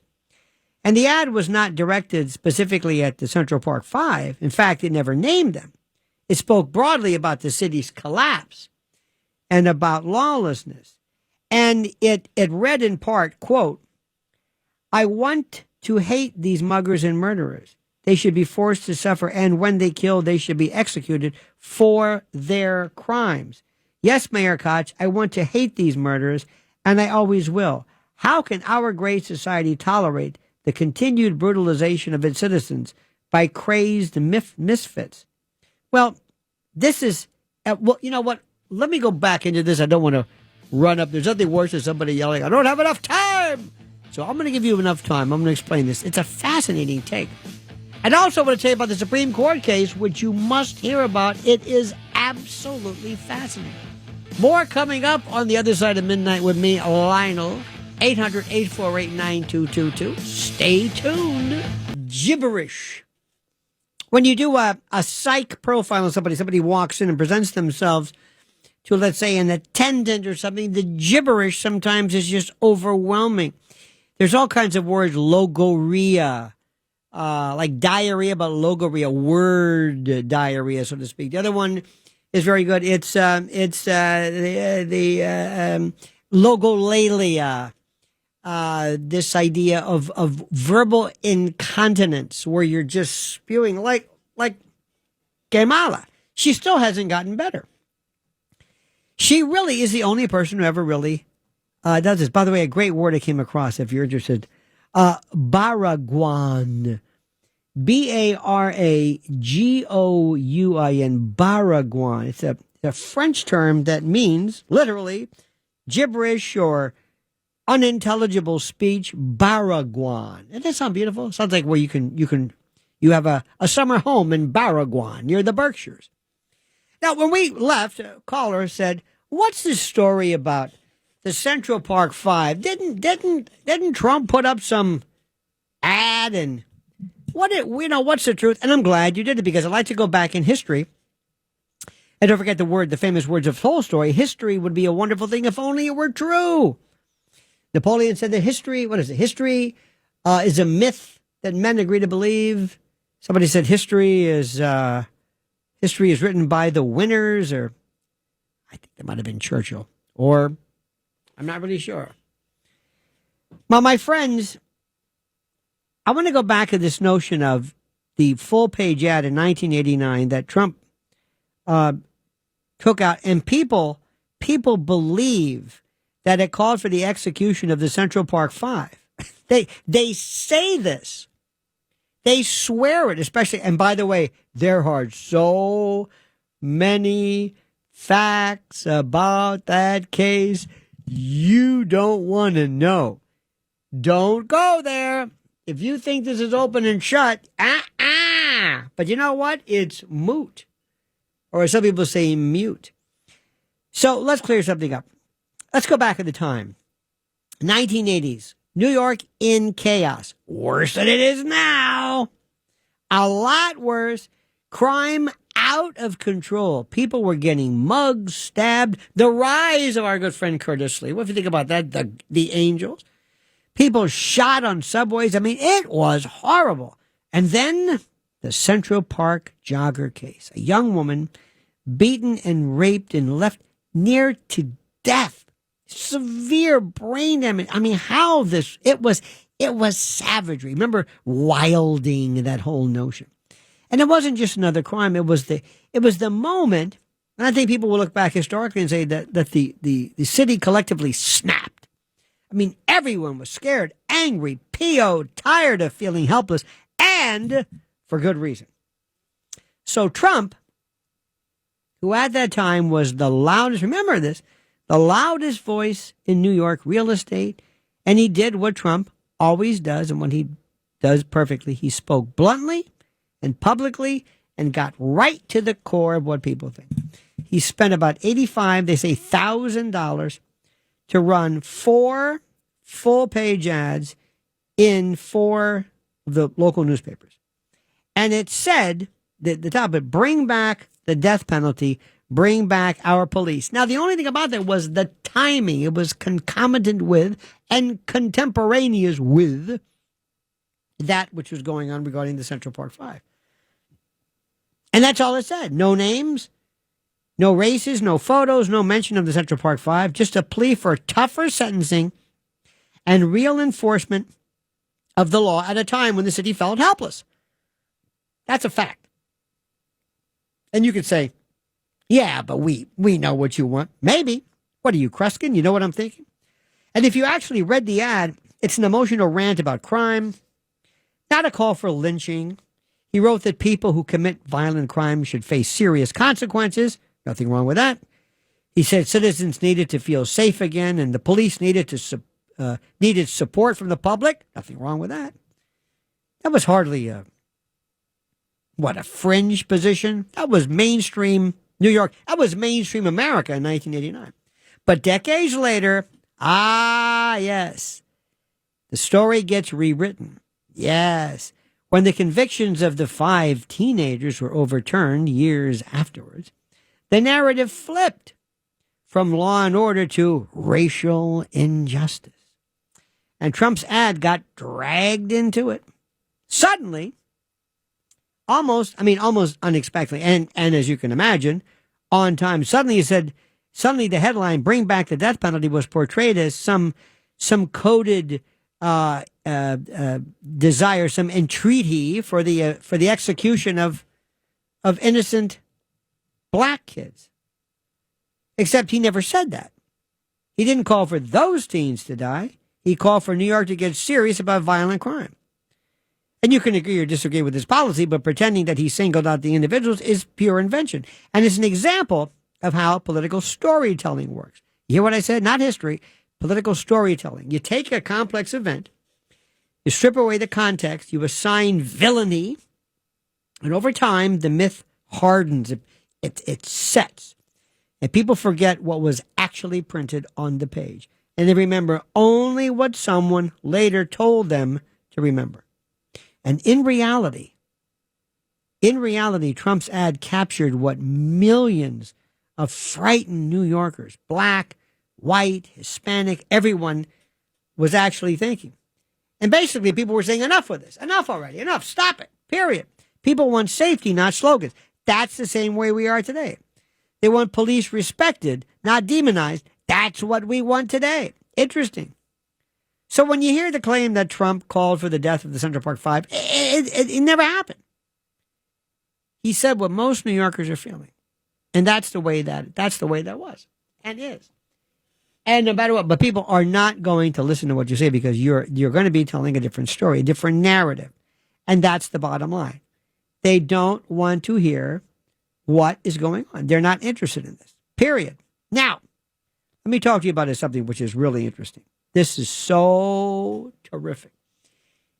Have you had anybody explain to you this Supreme Court case? It is a doozy. And they had oral arguments. Question is, do oral arguments make a difference? No. Nope. I don't think so. Normally the case is already determined by the briefs, by the law. But they do a kind of a grandstand. And sometimes, I remember Scalia was always terrific. I loved him to death. I really did. And oh my God, Bork would have been, oh God. We lost so big in that one because they are constitutionalists. They are originalist text. Anyway, but Katanya Brown Jackson, she's enjoying a little bit of limelight, and that's okay. She likes the nightlife. She likes the boogie on the disco round. So the Supreme Court heard arguments in Louisiana against Calais, C-A-L-L-A-I-S. Calais? I don't know. A case that could finally, listen to me, put an end to one of the most toxic, one of the most toxic anti-American ideas of our time. Race-based redistricting. And let's be clear. Let me tell you what this means. Listen carefully. It means the idea that the government and government bureaucrats can literally, actually, really carve up our country based on skin color. That's not equality. That's segregation with better branding. You know what I'm saying? To carve up, to surgically gerrymander our country based on skin color. For decades, I guess you'd call them activist judges and left-wing civil rights groups have told us that this kind of racial gerrymandering was a moral necessity. That the only way to fix past discrimination, the only way to do it was to lock every American into a permanent racial box. They called it, quote, fair representation. And in reality, it's race obsession masquerading as justice. And it should drive you nuts if you believe in the Constitution. But today, the Supreme Court, or actually yesterday, heard a case that could finally say what the Constitution has said all along, that race-based laws and race-based districts are illegal, period. Not sometimes, not unless Democrats like the outcome, but always.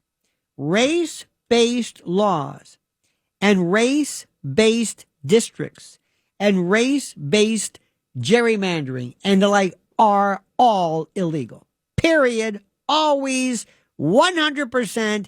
No doubt about it. That's it. So let's remember how this case got there. Louisiana's legislature drew up a congressional map after the 2020 census. That's why the censuses are so important. Why many people believe that there's this flood of illegals from elsewhere to artificially create and propagate, dare I say, areas artificially with certain people. In any event, it had one major black district, like it always had.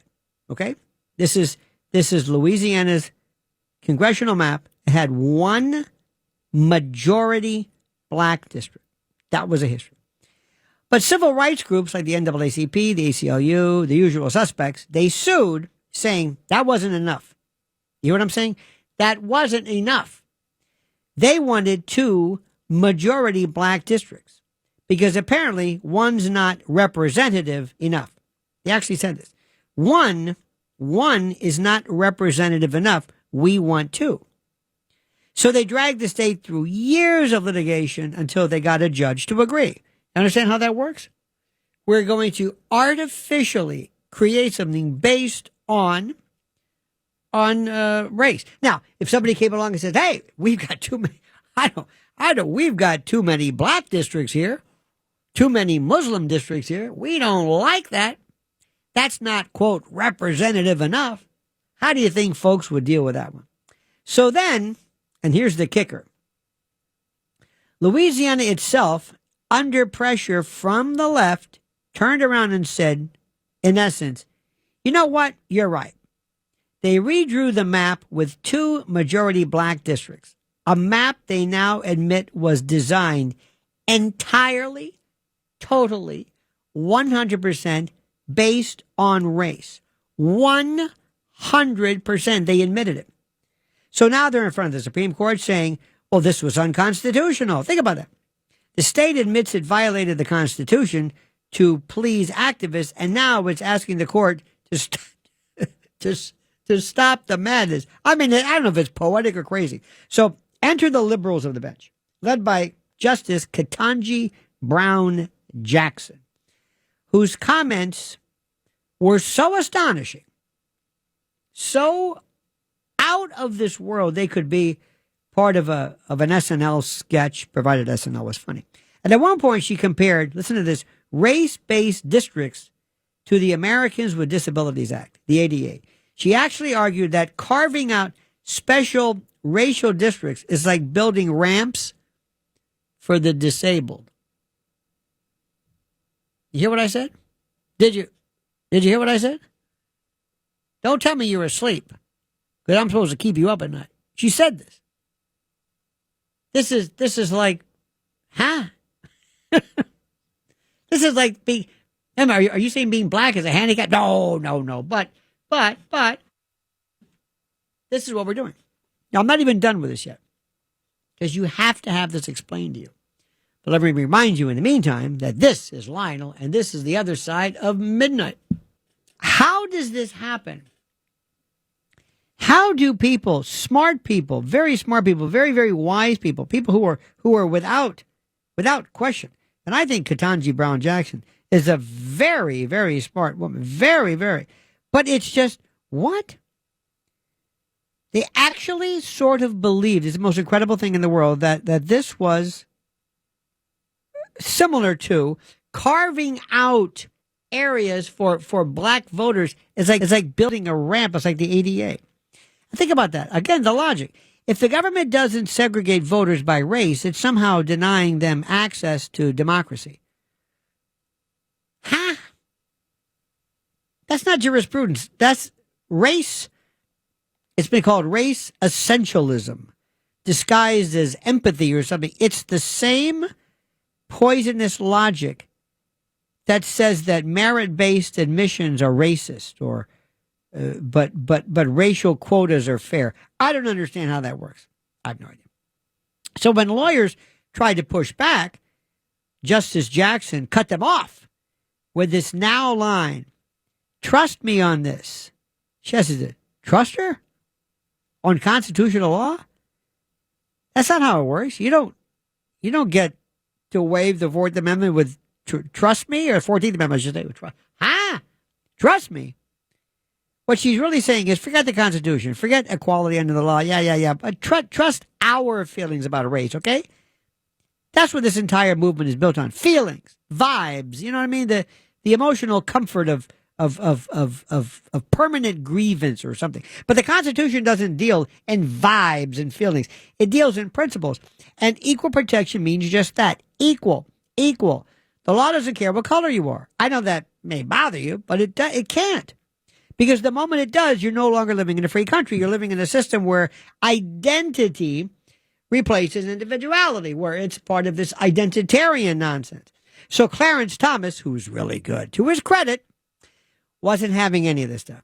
He reminded the court that America fought a war, a real bloody civil war. You might have heard about it. It was in all the papers.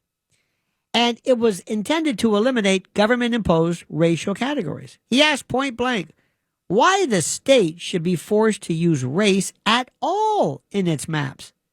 His question hung in the air like a clap of thunder. It's like, why?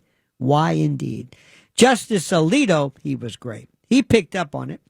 He asked whether this so-called remedy, as we call it, ever ends.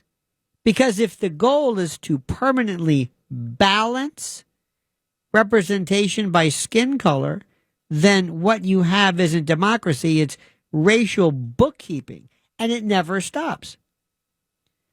And let me ask you another one too. Let's say you're in an area with, 30 Asians. 30. It's a small group. And you look at the area and you say, I don't think we have a representative area for Asians. And you say, excuse me, there's 30 of them. What does the number have to do with it? Has everything to do with it.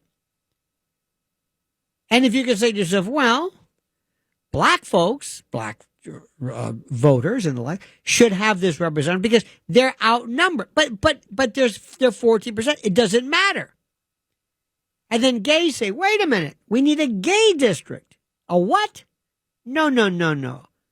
No, we're talking race. Who says race? It's nuts.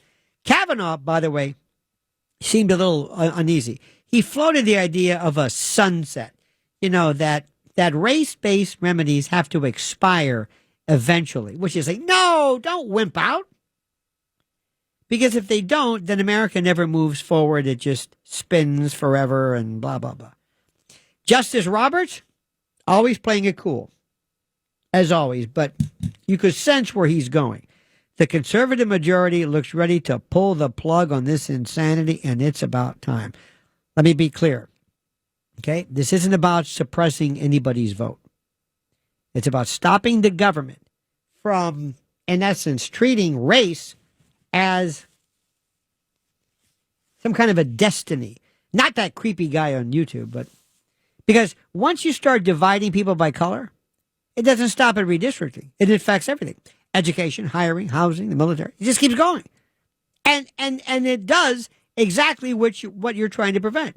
Suddenly the entire system runs on racial arithmetic instead of American merit. Now listen to this, by the way. The left, the radical left, like Mamdani, see, they insist this is all about representation. Representation. Representation of what? Well, people or pigmentation, you tell me. If you think a white representative can't represent a black voter, or a black representative can't represent a white voter, then you've already abandoned democracy. You've accepted the premise of what amounts to racial tribalism, the very thing, the identical thing the civil rights movement fought to win. And that, as you know, is not progress. It's regression. Now listen to this, final point. The truth is simply this. Race-based redistricting, it doesn't It doesn't empower anyone, minorities. It cages them. It corrals them. It corrals voters and puts them into racial zones like political reservations. It says, this is your territory. Don't you dare vote outside it. It's not equality. It's like a soft apartheid of something it's the land of low expectation. Just stay there. And if you think the language is harsh, remember something. This is what the left, and this is what this Mamdani fellow, this is what they're trying to institutionalize forever. The same people who say they want a colorblind society, they keep inventing new ways to count color. And they say America, this is the best part, is systematically racist. And then they demand that every law and every map and every area of the country somehow be filtered through this. It is nonsense. My friends, this is going on right now. And this is what we have got to address. And the first thing we have to do is and I appreciate being able to do this, but I've got to be able to explain to folks what's going on here. Because these Supreme Court cases may seem kind of dry, but they're anything but. Bainia in Brooklyn. You're on the other side of midnight with Lionel. Yes, Lionel. Good morning. Good morning. I didn't know that I would come on so soon, and I'm not a first-time caller, but it has been a while. How long do you think Bainia's been waiting? What, about 10 minutes? Or that's all. How long would you like to wait?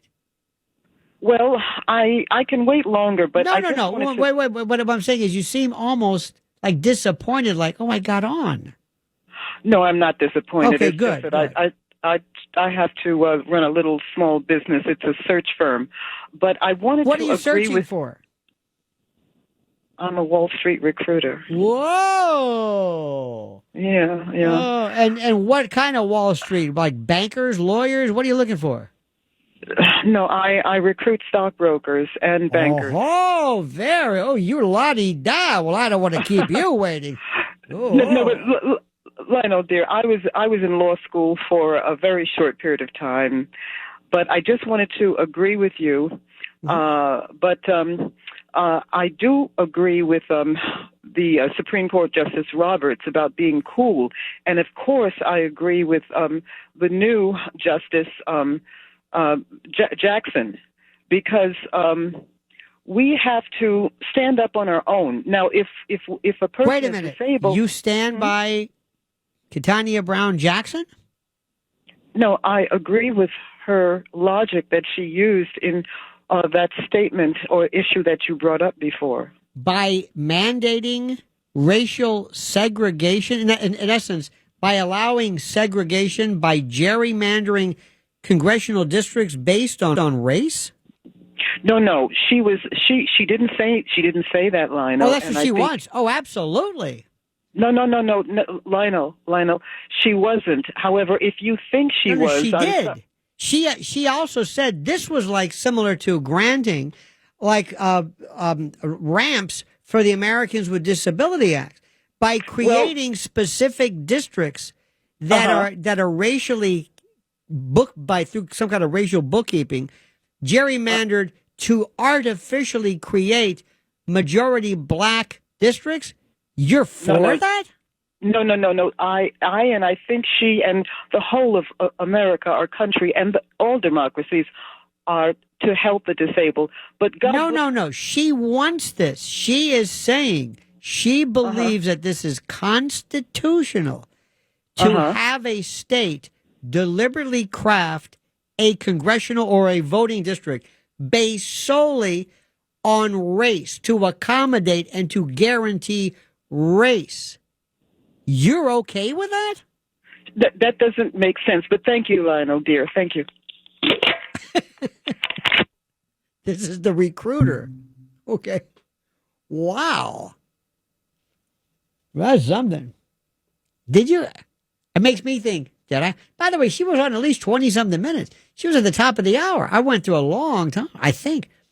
I love that. People are saying, I got on so soon. Well, you know what? We can program this so you can't. I don't understand what that means. Listen, let me try it again. Maybe it's me. Maybe I'm stupid. I thought I was pretty clear with that.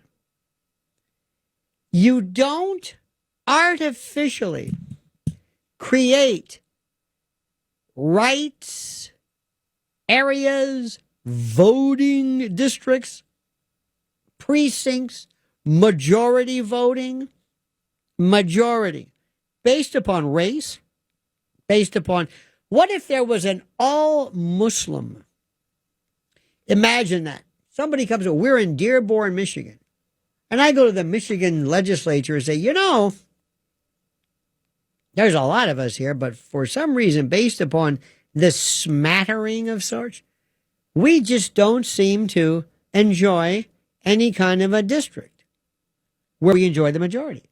There's a lot of us Muslims here, fine people, but we don't, by virtue of our diaspora, so to speak, and where we are located, we don't enjoy the benefits of this. Huh? Well, so what? I mean, I'm sorry, but so what? What does that mean? What are you talking about? We don't guarantee this. That's the way it goes. And if I go into a town, if I'm Armenian, if I'm Serbo-Croatian, if I'm whatever it is, and I say, hey, I don't have a majority, there aren't enough of you. Wait a minute. That's because I'm a minority. I think we should have a voting majority district for everybody. First it's race, then it's sexual appetite. It is beyond anything. And this is what this Mamdani and all these other people are doing. And by the way, this was countenanced. This was agreed to by this Harvard graduate, this Supreme Court Justice, KBJ. I mean, I'm reading this and thinking, oh my God. You see, the Constitution is brutal. Sometimes it provides certain things that, I'm sorry, we can't help. Let's go to a guy by the name of Joe. At least that's the name he claims to use. And he's calling from a magical place called Trenton in the Garden State. Joe, you're on the other side of midnight with Lionel. Yeah, Lionel. First of all, Lionel, I remember the first time I called in, you were talking to a gentleman who just lost his mother. Yes, sir. And you were talking him down, and I remember asking you that night if you had a college degree. Let me tell you, I feel like such a fool after listening to you ever since then. I mean, you are such a highly intelligent gentleman. Not at all, sir. Well, I'm impressed with you. Well, thank you. You're a very nice man. Now, anyway, what do you think, Joe? What's on your mind, buddy boy? Right. The mayoral race. Yes, sir. You were talking about Curtis Sliwa, and I understand that he should drop out. But why do we even assume that Mario Cuomo can win that race? Andrew Cuomo, right. Andrew Cuomo, right. I'm sorry. And the reason why I bring that up is that I believe that the Mamdani appeals to the, I'm going to say 20 to 40 age group, because they're sick and tired of seeing all these guys that have been in politics for all these years, and what have they really accomplished? Look at Chuck Schumer. What has he really done for New York? Beats me. And I believe that that's what his appeal is. That the younger part of the voters have had it with the other ones. Well, I hate to even make it even simpler than that. His appeal is, first of all, he's a Democrat, number one. And of the Democrats who ran, for some reason, he ran a great race, great social media, great. I mean, this guy was, oh my. Do you remember that? Let me see if I can explain this to you. He is the perfect, speaking of identitarian, here is this Ugandan-born, sort of Indian, sort of Islamic, sort of bearded, nice, young, smiling, with a very interesting wife, who lives there, and he says all the right things, and he's and it makes progressives feel like, isn't it great? Look at us, we got the new spirit, and there are a lot of people, I think, Joe, who sit back and say, nobody's talking about me. Nobody's talking about me. Nobody's. But this guy's talking about free stuff and free buses and free stores, and it's too expensive. And hey, I like this guy. Not only that, he's getting under the skin of those other people that we hate, the Republicans and whatever it is that Cuomo, what is he, an independent? So, I don't want to think about that. I remember also the number of people, Joe, who actually turn out to vote, and the number of people who actually are going to vote is going to be so de minimis. I'm sorry to say, but so other than that, don't ever try to explain. I one time asked somebody, why do you think the Beatles were so popular? What were they doing when they first started? Me later on, Sgt. Pepper, and nobody can answer the question.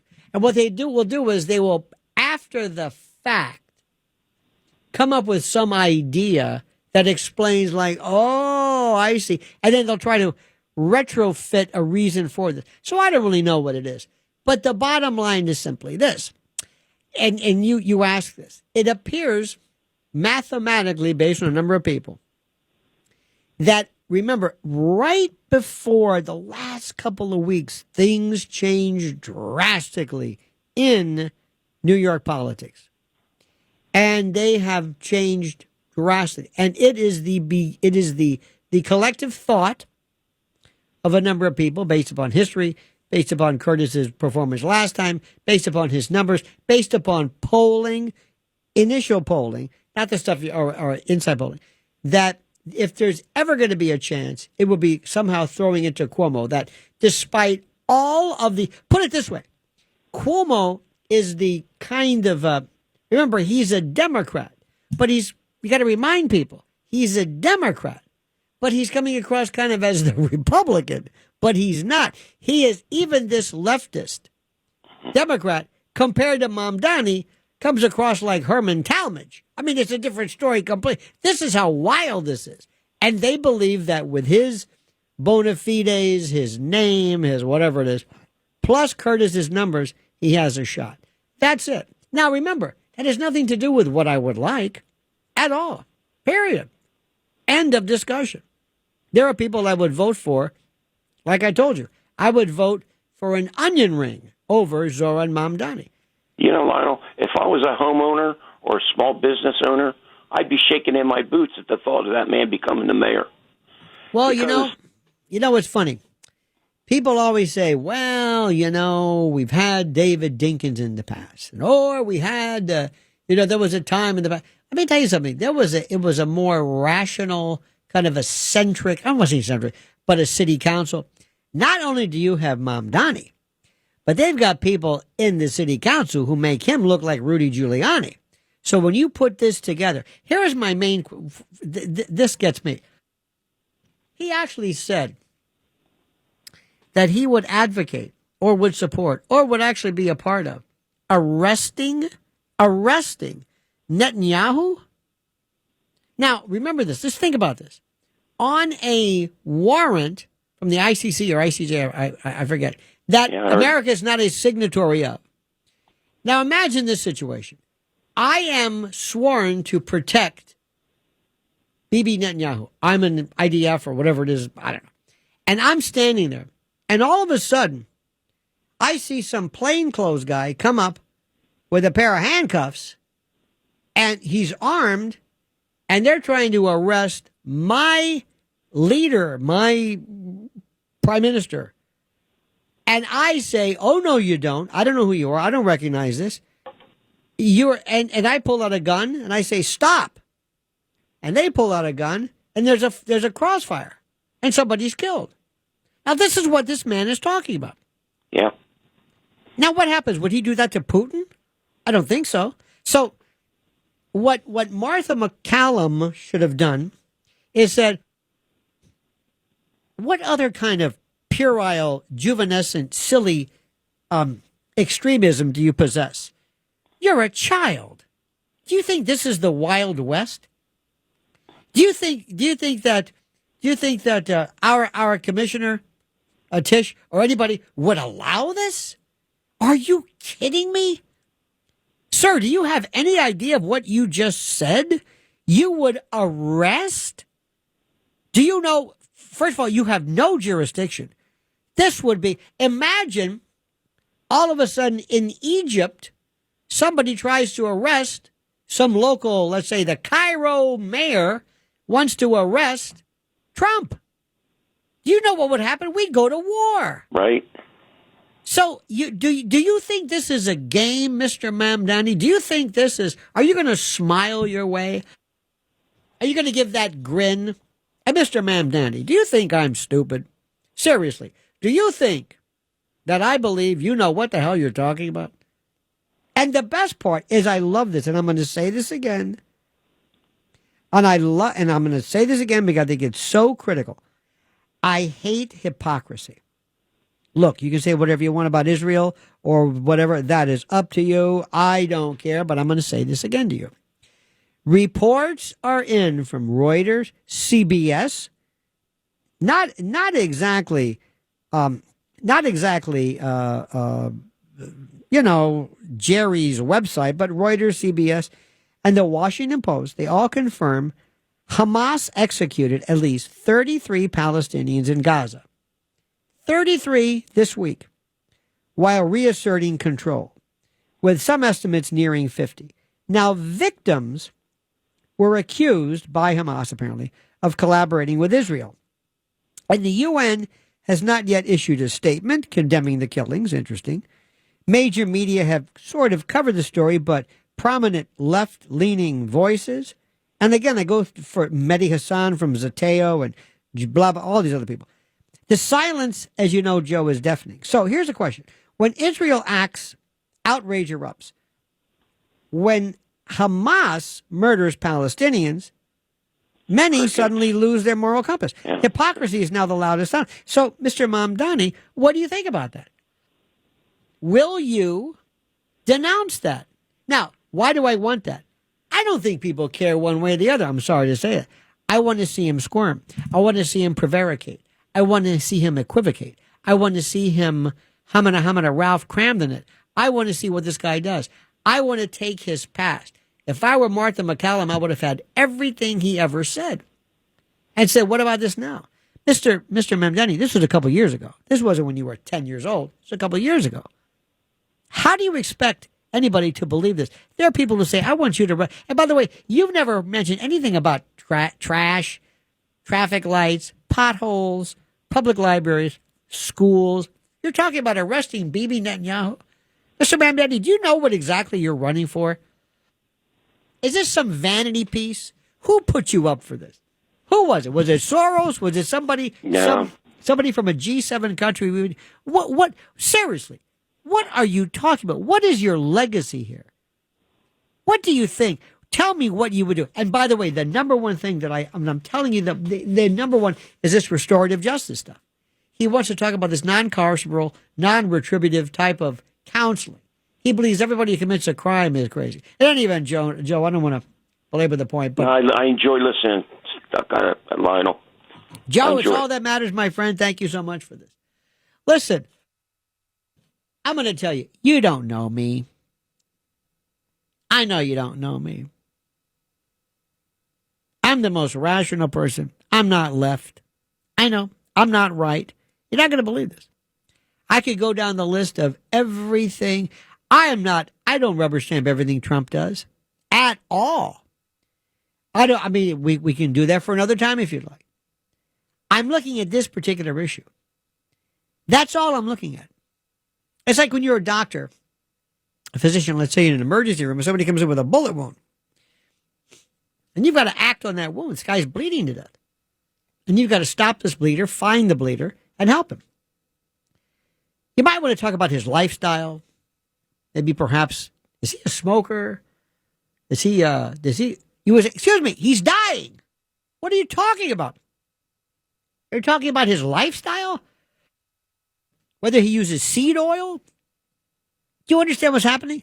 We are looking at a child with a gun. And when I see Mamdani, it's like a child with a gun. And I say, give me the gun. Come on. I don't want to scare him. Give me the gun. Don't hurt anybody. Come on, give me the gun. Show me the gun. That's right. Give me the. That's it. Here. That's what I'm going to do. I want to get him out of here. He can't be allowed to run the city. Now, listen, I'm all for progressive. I dig it. But if you're not going to stop him, we have to do it legally and through the system, of course. And if it means Cuomo, if through some weird calculus of rational thought, if it's Cuomo, then by all stretches of imagination, do it. I want you gentlemen to do something tonight or this morning when you get home. Takes no special design. I want you to do me a favor. I want you to, make sure nobody's watching. I want you to squat down. I want you to squat and do an Asian squat where your butt is below, not parallel, but squat where your butt is below your knees, and sit there and wait. Watch TV. Just sit there and watch like Asians do. This have you seen this on YouTube? It's the biggest thing in the world. Can you squat? There are people who are athletes. Don't feel bad. They'll be, oh, I'm old. Oh, no. Like a catcher? Yeah, sort of. Yeah. But that's more, you're not really squatting down calmly. The catcher, as soon as he's done squatting, he stands up. He only squats. When he goes home, the catcher, Johnny Bench never went home and said, hey, Johnny, want to see? No, I'll squat. I'm a catcher. No, you do that because you have to. Sometimes you're a plumber. You do some things too. It is the thing that is taking over. There is a woman who keeps saying squatting. Squat. I thought, what is this squat? Because there's always something, methylene blue and pink salt and red lights and, cold submerge. It's this thing which is the most fascinating. I tried to squat, and I swear to God, I thought, oh my God, I fall backwards. And it might be a little bit about morphology, a little bit about bone structure, but it's the thing that is now going to catch. You don't have to do anything. Don't squat up and down. Don't do like squats. No, do a squat. That's it, and hold it. It's you won't believe it. And as you get older, mobility is an issue. Now, of course, squatting is not a good thing. Another thing, too, was very difficult to do. Hanging. Just go to a bar and just hang. Grab on for 30 seconds. No special weights. Hang on what? The bar. Just hang. Don't do pull-ups. Just hang. Good luck. Doesn't seem like much.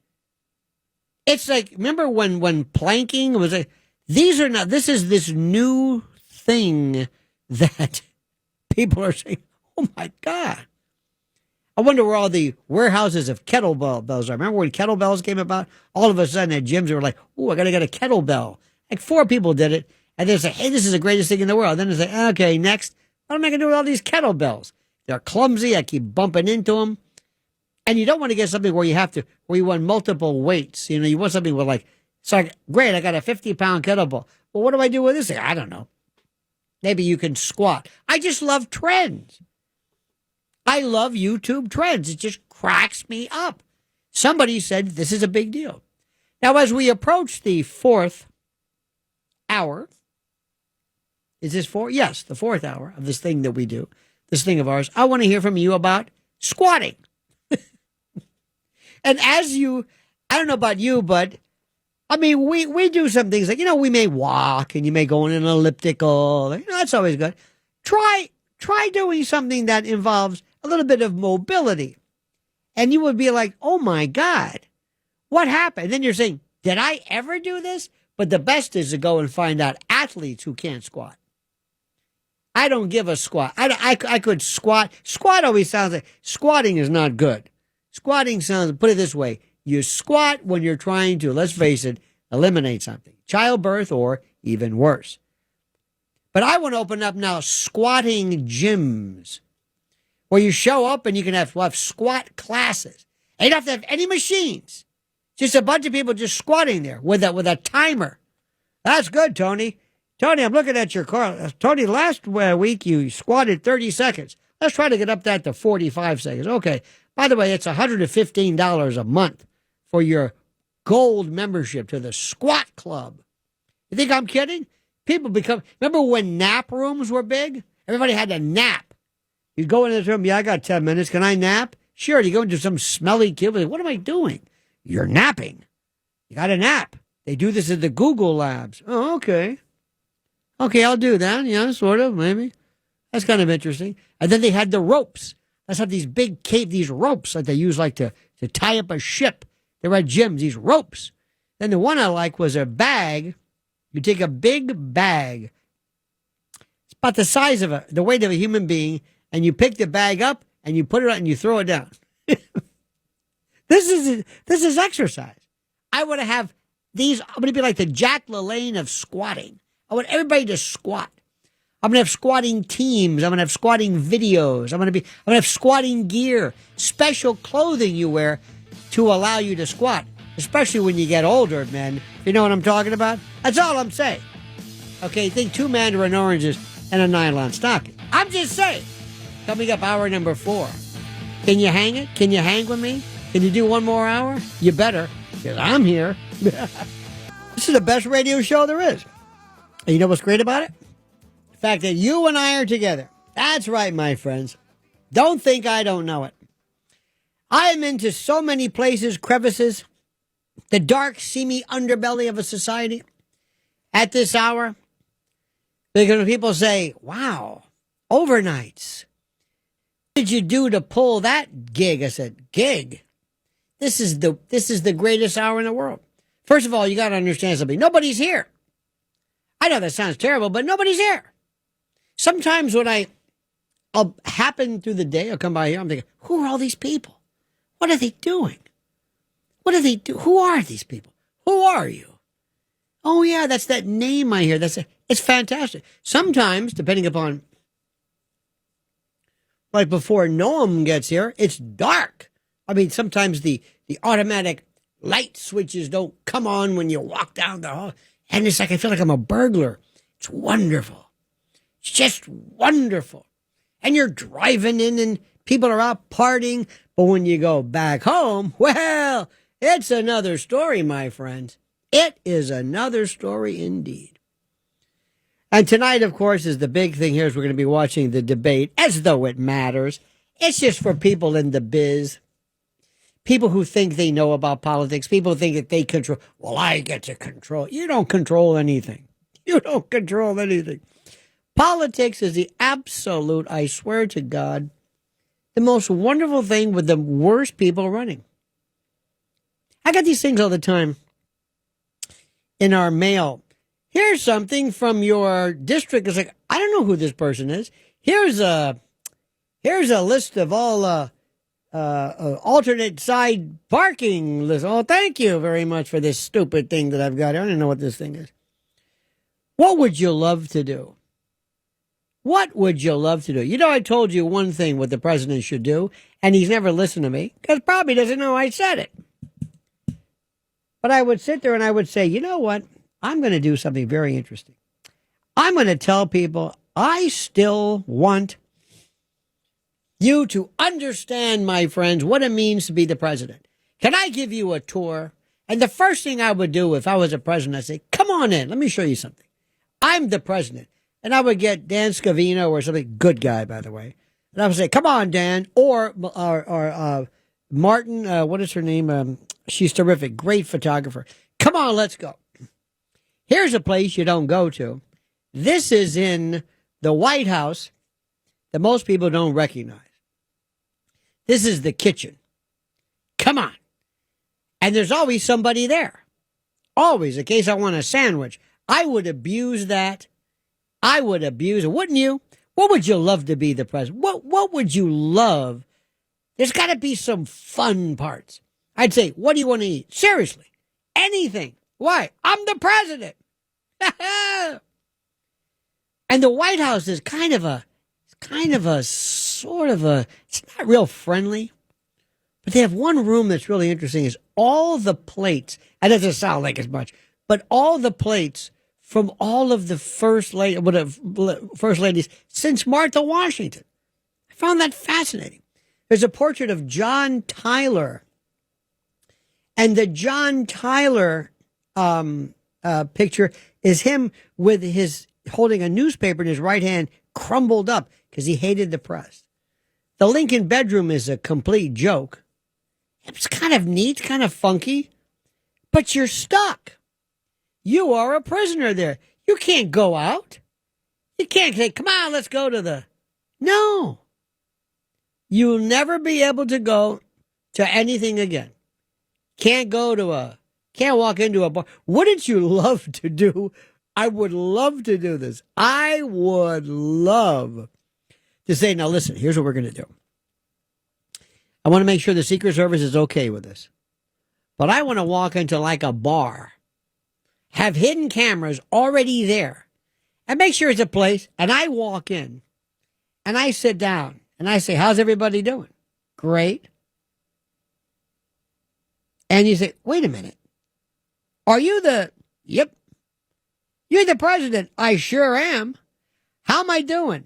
I love that about Ed Koch. I kind of like that about old Ed in a strange way. Ed was he looked like Mr. Magoo, didn't he? Towards the end of his life, he looked like Mr. Magoo. He had this thing. But I would ask people, how are you doing? How would you like to? I'd like to have somebody, I would have on my desk a camera. Anytime I wanted, I would turn the camera on and start talking to people.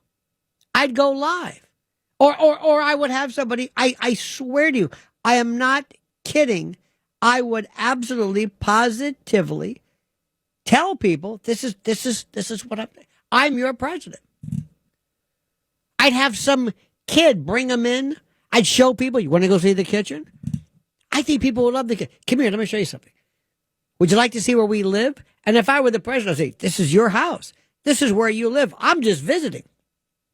Would you like to see where we live? You want to see the bedroom? Nobody's ever seen this. This is my bedroom. This is my bedroom. You know what I would hate? I would hate to live there. I'm saying, I know there's cameras here. I know they're watching me. I know if I go to the bathroom, they're listening to me. I would be so paranoid. You know, the Oval Office is not where he does his business. The business really, there's an office kind of off to the side. That's where all this stuff happens. Oval Office is kind of like a ceremonial thing. Nixon was in the executive office building across the street. That's where he wanted to go. That's where he hung out. And remember the time when during Watergate, when all of a sudden Nixon leaves the White House. They called him, I think, Searchlight or Spotlight. And all of a sudden they said, Spotlight the code word was Spotlight or Searchlight or whatever his name was. Spotlight is walking. And he walked to the Lincoln Memorial. Was it the Lincoln? Yeah. You know how far? I don't know who brought him. I don't think he walked there, but it was Eagle Crow or somebody. They said, where the hell is he? He's gone. He's gone? And he walked to these protesters. You can see this story. I don't know if somebody drove him there, if he caught a lift. And he just wanted to talk to young people. And they said, you know who you look like, don't you? You look like Nixon. I am Nixon. No, you're not. This is pretty good weed here. Got the brown acid. This guy really looks like Nixon. It's Nixon. What? And he'd say, where are y'all from? And he went from each person. He says, California. A lot of surfing. I know California. And he said, he was very awkward. And he was fine. Then all of a sudden, was it Eagle Crow or somebody? They showed up and said, we got him. All right, Mr. President, let's go back. He goes, no, I'm not done. He goes, no, you're done. You are done. Let's go. And the students were saying, nobody's going to believe this. This is before iPhones. And so we got back into the car. And he said, now we got to get back in. Now the White House was surrounded by all kinds of dump trucks and bulldozers, all these people to prevent crazy people from driving in. And they had to get through. Did you ever hear the Elvis story? I think it was, again, Eagle Crow, I think. Elvis decides he's going to go to the White House and he wants to meet the president. So he gets on a plane, a commercial plane, and goes there. And there are stories about Elvis, along with, I think it was John Lennon. John Lennon never went to a store. I mean, when he was a famous Beatle, he bought a jacket one time. He had his own credit card. He showed up and goes, "You're John Lennon." He goes, "Yep." Well, Elvis gets on a plane. I don't think it was his. I think it was a commercial. I think it was a regular commercial plane. He shows up with his cape, and he's sitting in the chair, in the seat, and he's writing a letter. "Dear Mr. President, I want to meet you. My name is Elvis Presley. I'm a big fan, and I want to bring you a gift." And he's writing this letter out. You know what the gift was? You know what he brought to the president?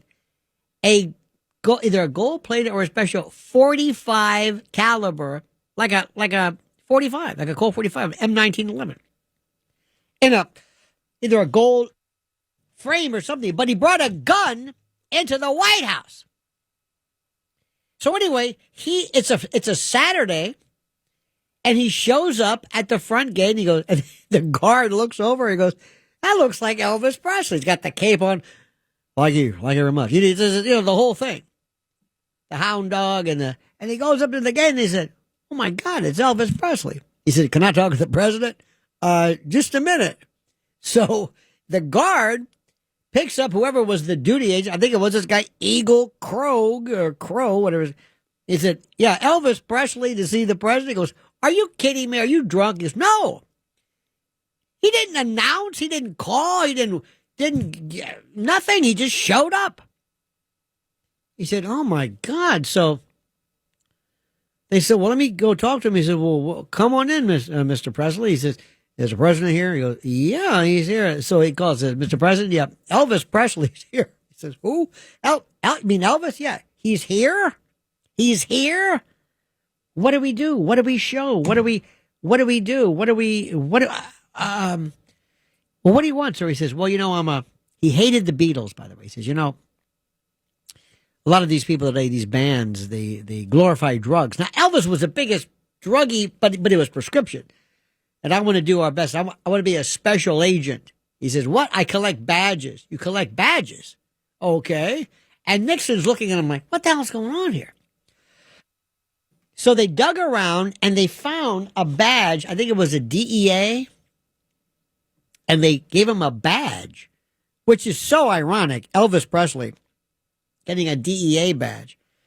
And that famous picture of him in the White House shaking Nixon's hand, and he's got a gun, a loaded 45, and he might have been loaded himself. And it's one of the best stories ever. And they said, "Okay." Excuse me, Nixon, Nixon apparently kind of knew, yeah, but, Nixon was, you ever see Nixon play the piano? Oh, my God. When he and Truman played, it sounded like some beer hall putsch, like some roll out the barrel. It wasn't stride. So his musical tastes were a bit limited. But I love these stories of, you're not going to believe who's here. It's Nixon. I mean, it's Elvis. So if I were the president, I would do this all the time. I would say, "Do me a favor. Can you get me a McDonald's or something? Clinton, something I could go to," because basically Trump likes regular food that we like. He likes Chipotle or whatever it is.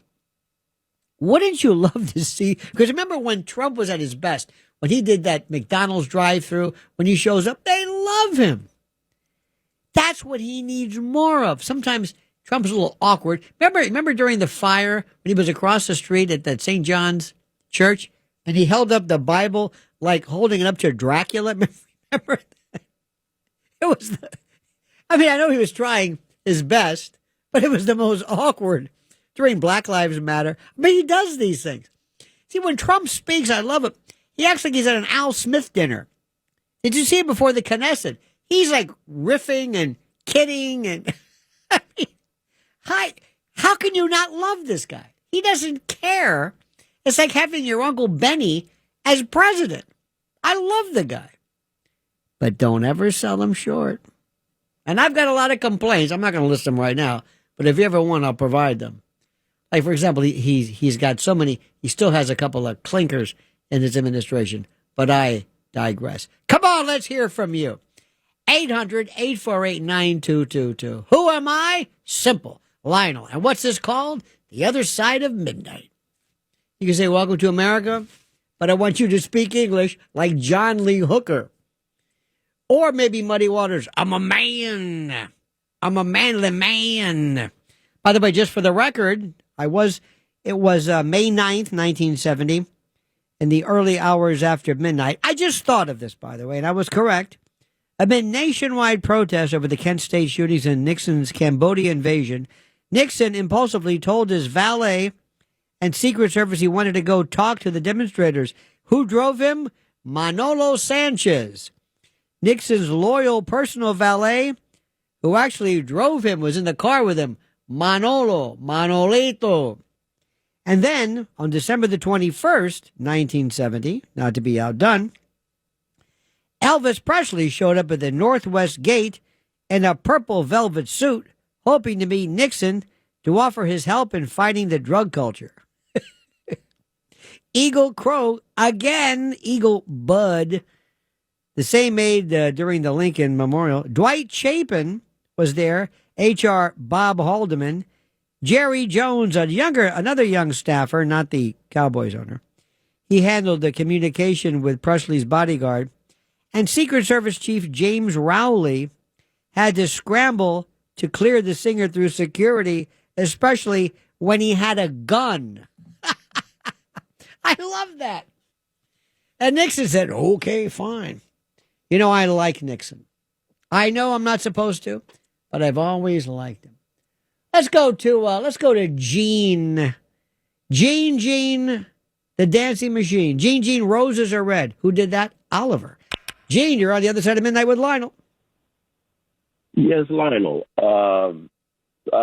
Approximately 15,000 people died during the pandemic in New York, from what I understand. Mm-hmm. Now, I did some math.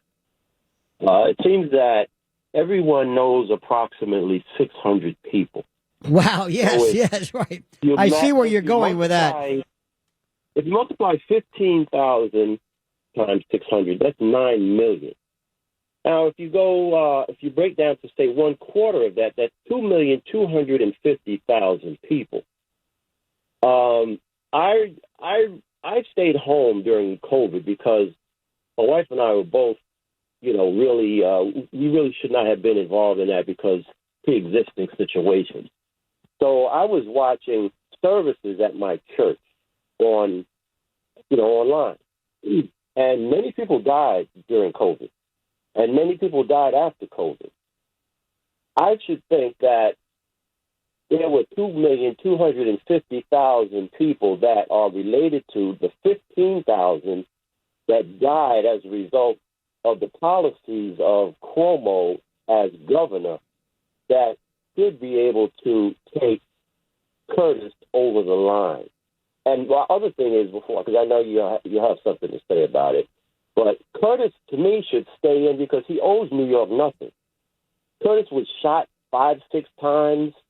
He's broken noses, knocked upside the head, all kinds of things. When Curtis started the Guardian Angels, I was moving into my first apartment.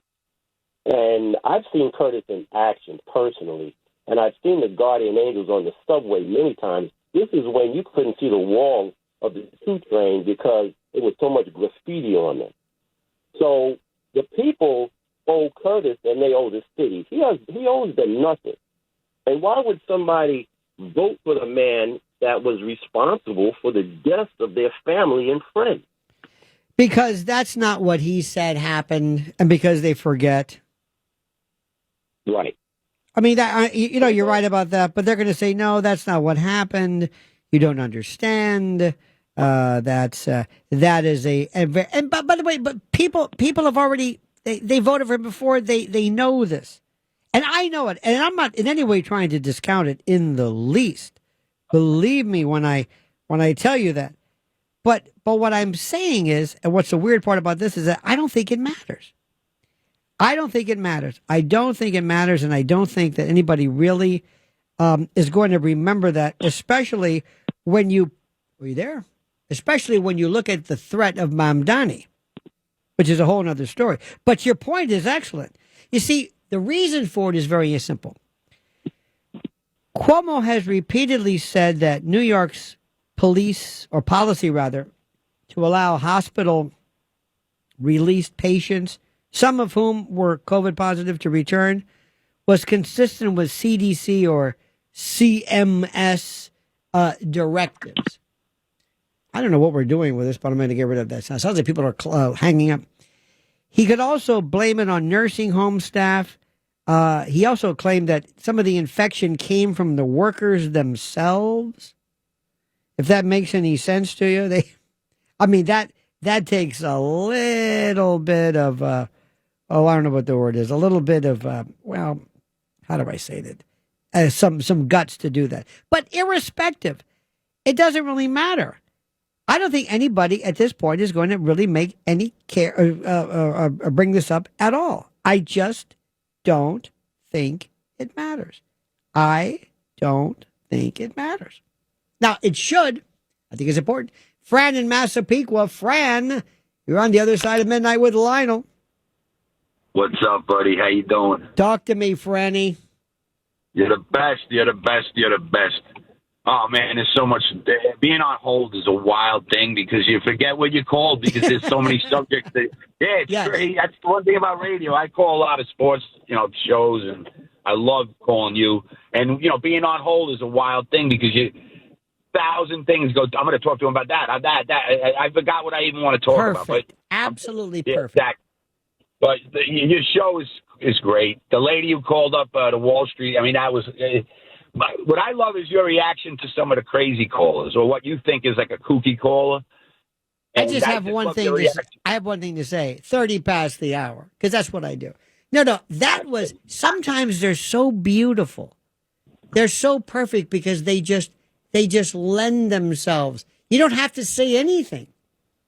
Yeah, everything was going great, and then when she said, "Well, I agree with you," whoever that lady's name is, the three letters. Ketanji Brown Jackson, right? Oh my God, the people that they vote in, and she's a Wall Street recruiter. Oh my God! My God! I hope nobody was listening and said, "Wait a minute, I know her. That's our recruiter. Exactly. This is the one with that form of." So we're taking this sense of rationality, and you're unleashing it on the unsuspecting anyway. Yeah. But you know what I love? You know what I love, though, Fran, is people are obstinate when it comes to Curtis. And by the way, I've said this a gazillion times. I love the guy. Personally speaking, I think he would be the best mayor, barred hands down. But so would I. But I'm not going to win. Exactly. Let me tell you what I would do is, if I ran, you would never forget my press conferences. You would never forget my debates. Oh, they would be YouTube heaven. I would live in infamy. And I'm not talking about making a gaffe either. I would redefine it, kind of the way Trump did. See, people forget what Trump did. Trump does stuff that's just nuts, but I love it. I agree 100%. Did you see him? Did you see him at the Knesset? He goes, "Hey, Miriam, stand up! 60 billion, stand up! Hey, I don't know. Do you love Israel more or the U.S.?" I said, "What are you doing? Sit down! Stop, Mr. President! Stop doing this!" And Bibi says, "Come on, Bibi, stand up! Come on, pardon him! Come on, give it up for." He doesn't care. Right. He doesn't care. Nah, he's the best. I agree. And I didn't really like him before he became president. Before he ran for president, I wasn't a big Trump guy. So, all these people that think we love Trump so much and we're a cult and blah, blah, blah. A lot of Trump supporters were like, now he's grown on you and you see how great he is. And even though he's pompous and he loves himself, he's for the people. He doesn't drink. He doesn't smoke. The bottom line is this: when it comes to Trump, he's the best. He's so. You know what great. he does? You know what he does? You can't embarrass him. The other day, did you see this thing called the worst picture of him ever? They shot it from an angle. It looked like he had no hair and his neck and whatever. You know what he'll do? He'll make T-shirts out of it. He's got a picture of his mugshot in the White House. Oh, it's beautiful. I mean, he makes lemonade. You give him lemons, he gives him lemon meringue pie, lemon tarts. He just, you can't embarrass this guy. He's just. And he gets under their skin, and I love it. Half the things what gets me too is half the things he says he doesn't mean, but they get so mad. But listen, I love when he points. I watch him in his interviews. I go, come on, and he'll point to the crowd and do that little point. I love that. But listen, getting to the Mamdani. Yes. Yeah, what they deserve. Listen, I'm with you on Curtis. Good guy, great New Yorker. But as soon as he started to run, he never had a shot. I heard a big Democrat was on ABC radio, and he said months and months, maybe a year ago, he said he was at a big dinner, and the Democrats there said, there's no way on God's green earth Curtis Sliwa will ever be the mayor of New York. And for some reason, I believed it. I don't know why. But there's no way. He has no shot at winning. Cuomo, and think about it. Just think about it for a second. Those are the only two people that you can put against Mamdani. That's the problem. It's not Curtis or Cuomo. It's that the Republicans, that's the best you can do. Do you know, that's look what at you want this. to fight the other side with? Let me put it listen. Okay, wait. Let me just say something. And I'm trying to be nice. Eric Adams was, and not being kind, a cretin. Okay? Every time he spoke, I was like, oh no. When Curtis ran against him in 2021, Eric Adams got 67, 2/3 of the votes, 753,000 votes. He beat Curtis by like 40 points. Now this is against Eric Adams. Eric Adams. Now this is Mamdani, who at least you don't say like, "Ooh, Eric, don't say anything." Oh, I was the only one who said listen, God bless him. All right, bless his heart, as we say in the South. But the first time I heard him, I thought to myself, is anybody listening to this guy? Are you kidding me? Kidding me? And Curtis lost by 40 points. He had no shot at winning them. He had absolutely no shot. But it's not because Curtis isn't better. He's in New York. And whatever baggage or whatever he has, I don't think he does. Because I think he's a rock star. That doesn't matter. Fran, it doesn't matter. You're we right. We got to talk reality. He's not a politician. He had no shot. That's the bottom line. But the bottom line is this. Mamdani is, if you're a Republican or a conservative, you know what the Democrats are all about. And he's everything polished that they want. He's young. The Democrats love it. He's like that AOC moron. And the bottom line is he avoids every question beautifully. You ask him, is it raining out? Well, right now it's not raining out, but what it is, it's a little moist. And the bottom line, and he's smooth. He's a con artist. He's got the Democratic gig down pat. He's got the horns in his head are hidden, and it's just a beautiful thing. But he's smooth, and the New York is going to get what they deserve. Well, New York is going to get. And by the way, don't ever try to compare him to David Dinkins or anybody else. This is a whole nother kettle of fish. By the way, Fran, wait. More important. Go ahead. Are you out buying bagels at 4:30 in the morning, or is this the bagel run for you? This is the bagel run. That's what I do. I take my hour bagel. I'm driving around the friggin' neighborhood right now. They probably think I'm going to rob a house.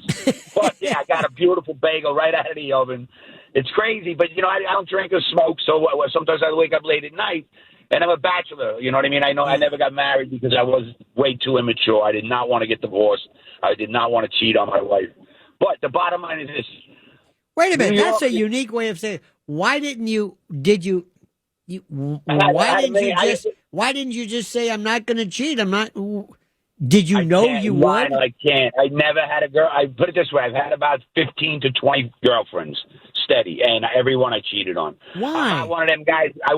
Why? Because I love women. Yeah, but I believe it. I believe women are like food. Listen, I respect them. I would never hurt them. Anybody messes with a woman, I'll break your face. But I just think they're like food when it comes to like me. Wow. I like different. Listen, I wasn't going to get married. And then, break some girl's heart, have 2 kids, maybe have to rely on the government. Now, I'm a very responsible. Let me ask you this question. Let me ask this. Listen, you know what? I appreciate your honesty. Let me ask you this though. Do you date anybody now? Yes. But listen, I had a massive heart attack, double cardiac arrest 6 years ago. I passed the 5-year mark. Everything is great. Good. The only thing in life I regret is just not having kids. Yeah. I don't miss not getting married because I would have messed it up, and I would have not wanted a broken family. Right. I come from a nice family, and I didn't want that, and I was afraid that I cheated on every girlfriend I had. But I'm interested in something. Do you cheat because it's a territorial thing? Do you cheat because you think like you have to, or is it what is it? Perfect example. I'll give you a story. I'm at the party with my girlfriend. Steady girl now. Almost half love. Let's say I almost love her. Did you love any of them? Did you love any of them? Think some of them, yeah. But anyway, listen, real quick. I know there's a girl in the neighborhood. She likes me. She's at the party. I can't help it. I and her, I and me. My girlfriend's inside. I go outside. Boom, boom, boom. Next thing you know, I'm on the side of the house. I'm making out with this girl like you can't believe. My girlfriend's inside. It's a terrible thing. I'm not saying it's a good thing.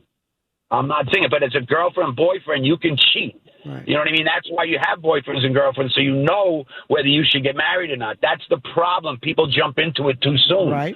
I was petrified of it. I love marriage. I love having kids. The thought. You've never been married. How do you know you love it? How do you know you love it? Why? Look at you ever gone to a wedding? It's one of the greatest things in the world. What I'm saying to you is, I respect it so much that I wouldn't want to tarnish it in any way. You know what I love about this? Now, let me ask a question. Hang on a second. What happens if a girl did the same thing to you? Would you say, "Hey, I understand. Believe me, no problem. I'm the same way," or would you say, "Oh no, you don't. I'm out of here. I can't trust you." Well, this is like the argument is always if you're born a man and you're a woman, guys are born different. It's that simple. We're different, Lionel. I think that's an excuse. Men are different. They're different, but there's a lot of things. But there's this thing called morality. There are some things that I might like. I'm not going to take. I'm not going to steal. I want it. I wouldn't mind. And there are some things I would probably get away with stealing. Not just people, but maybe items. But there's this thing where I say, no, I'm not going to do this. And granted, the idea, I think it has something to do with you, though. I think it has something to do with you. That is the most interesting. Why do you think you have this? Now, I know, like, for example, you knew this woman that you were going to have this moment of, it would be probably a one-time shot, literally, and that's it. You would have probably never seen her again. You didn't expect to go to a new girlfriend. It was because... Lionel. What? Listen, growing up, I was a good-looking guy. I'm going to give you an example of the life I lived. I pull up to a red light. 22, I think I was. I look to my right. There's a hot chick. And I got to remember, I'm 61, so this is back in the 80s. She looks at me. I look at her. This is the type. Next thing you know, I'm popping a Dom Perignon at the lake by my house, having my way, and she's having her way with me. Mm-hmm. 20 minutes later, all right, I had magic. You know what I mean? So I just, things like that. I go to a bar in my neighborhood, and I would do really well. But everywhere I went, you know what I mean? It was like, girls would not come on to me, but I did good. So I just, you know what I mean? I think about it. I mean, it's like a person who's on is a vegetarian going to a steakhouse. Well, I understand all these wonderful analogies, but the question that I have is very simply this, and this is important.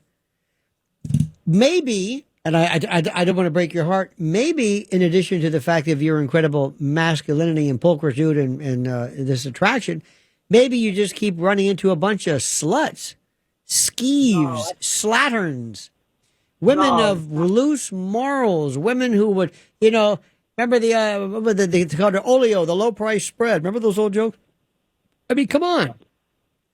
Who are these women you're meeting, and 20 minutes later you're up against a house with them? I mean, I don't want to ruin your time, but are these people that are worthwhile? They don't sound like the pillars of the community. How many college graduates are there in this group of this bevy of botanas that you're having your way with, sir? There's that commercial. You know what? Call me again. The phones. It was getting so good. It was getting so good. But there you go. Let's go to Lulu. Her name is Lulu. She claims to be Lulu. Her name backwards is Ool Ool. In Florida, you're on the other side of midnight with Lionel.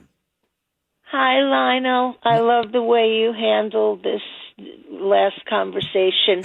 And now I love you more because I couldn't agree more. And, that maybe, well, he needs a lot of talking to.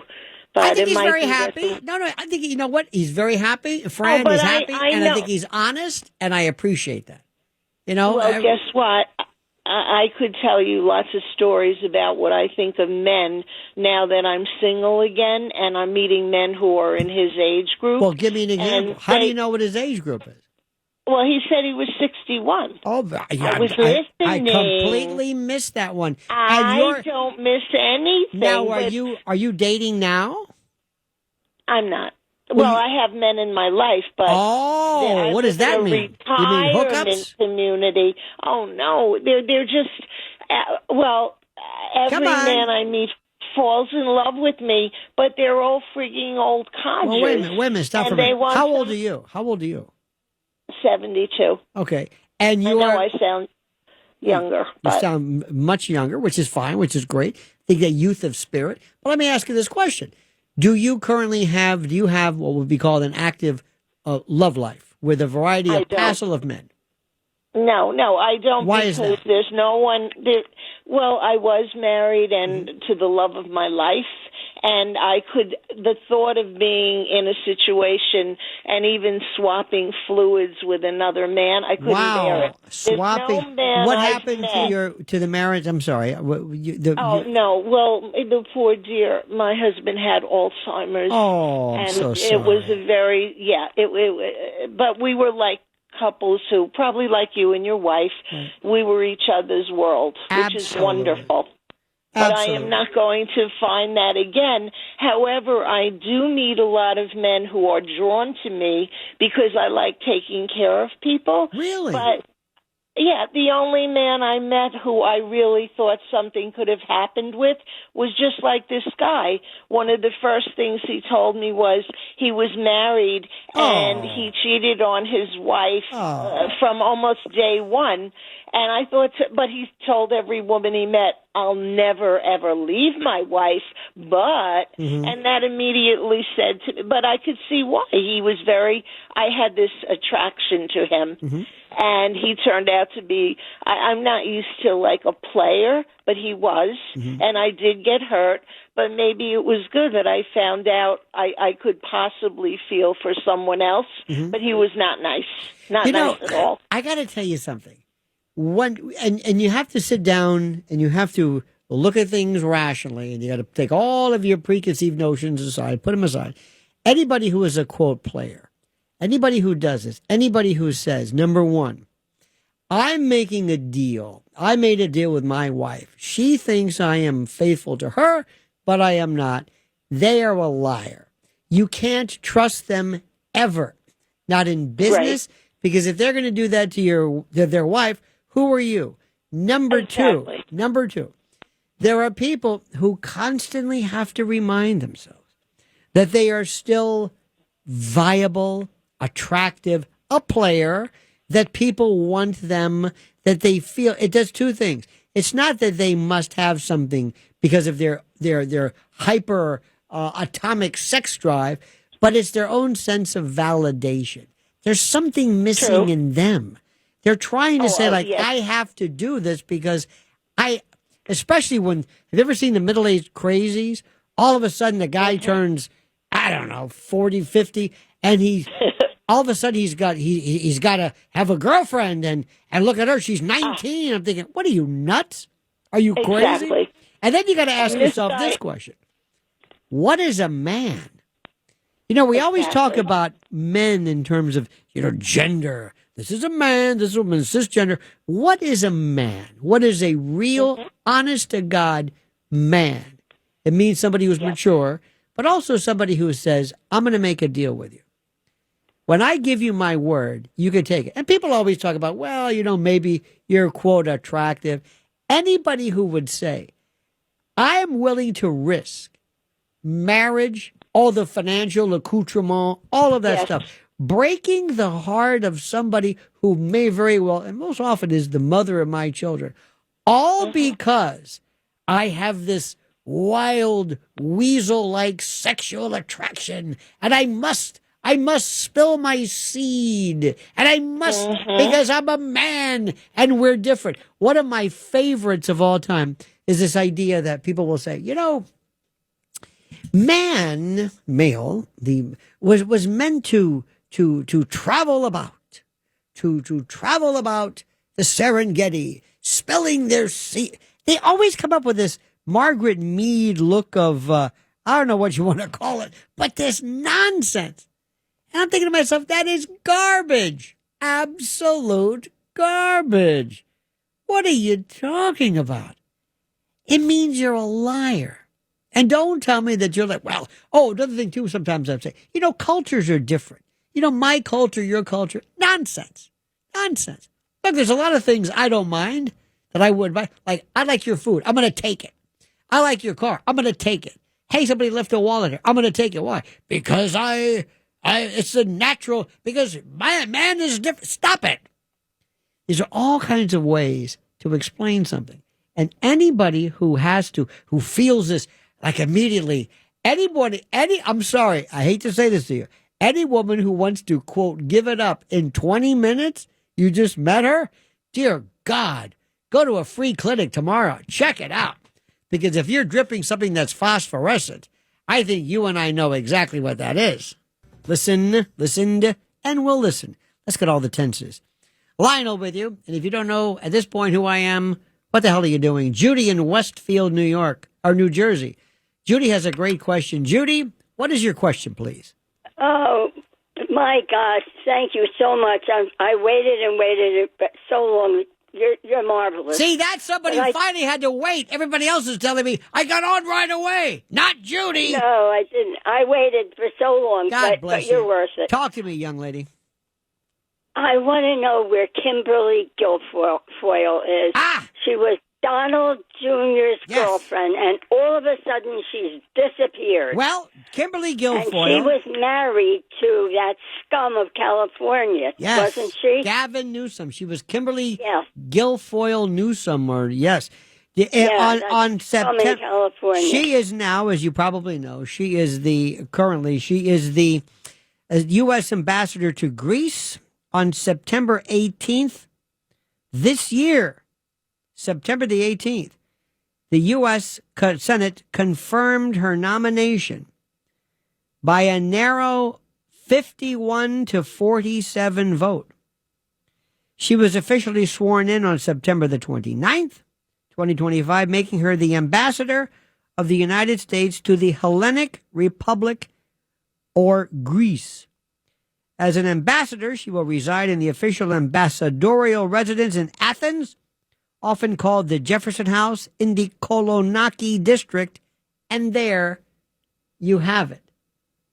Let's go to Jack. Jack in New Jersey. Jack, you're on the other side of midnight. Lionel. Yes. Lionel, I hope I could put an articulate conversation together because I'm very angry. As do Number I, one. sir. Yes, sir. Number one, Curtis is our guy. Amen. The difference between Mamdani and Como is one tells you who he is and the other one lies about who he is. There's no difference. Our guy, whether he could win or not, people don't understand loyalty. Oh, he's my friend, my friend, my friend. What do you know about friends? You wouldn't even mention Como is our choice because we don't have a choice. It's bull. I had to get that out of my head. There's one other thing thank you. I got to tell you. Yes, sir. Go ahead. I'm sorry. No, Jack. Go ahead, please. You have the floor. AA means anonymous, okay? Right. When someone drops a name that they've seen in AA, I met this guy, he was famous, his name was John Doe. Right. That's not, you don't understand AA when you do that, okay? Because drugs and alcohol are not the problem. You are the problem. Are you Not an me and you, Lionel. Are you an Yes, AA? I've been for 40-something years. Yes. Excellent. But that means nothing. Time means nothing. Okay? No. Because abstinence without recovery means you're just sober. Right. You're okay? a dry You drunk. understand. You're a dry drunk. Right. You don't start telling war stories to brag. Okay? All drugs and alcohol is the medication to your problems. But then they become an added problem because now you got addiction Exactly. on top of it. Well, you know, Anyway, Jack, I don't think anybody that we talked to actually gave up any names, but I do know people who do this. In fact, there were a couple places years ago, I'm not going to mention where, but there was one particular site in New York where it was an AA meeting where a lot of famous people went, and people would go there just to meet famous people. And I thought that was despicable because that is an honored group. Tremendously. Mike, you're the last call, Mike. Make it good.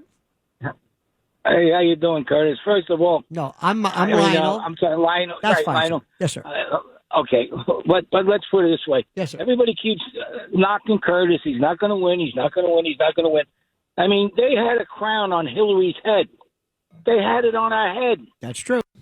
And Trump beat her. They had they had an ambulance waiting for Cassius Clay when he fought Sonny Liston. That's right. It didn't happen. Don't forget Harry Truman. Don't forget Harry Truman, where they said Dewey defeats Truman. Dewey. Yep.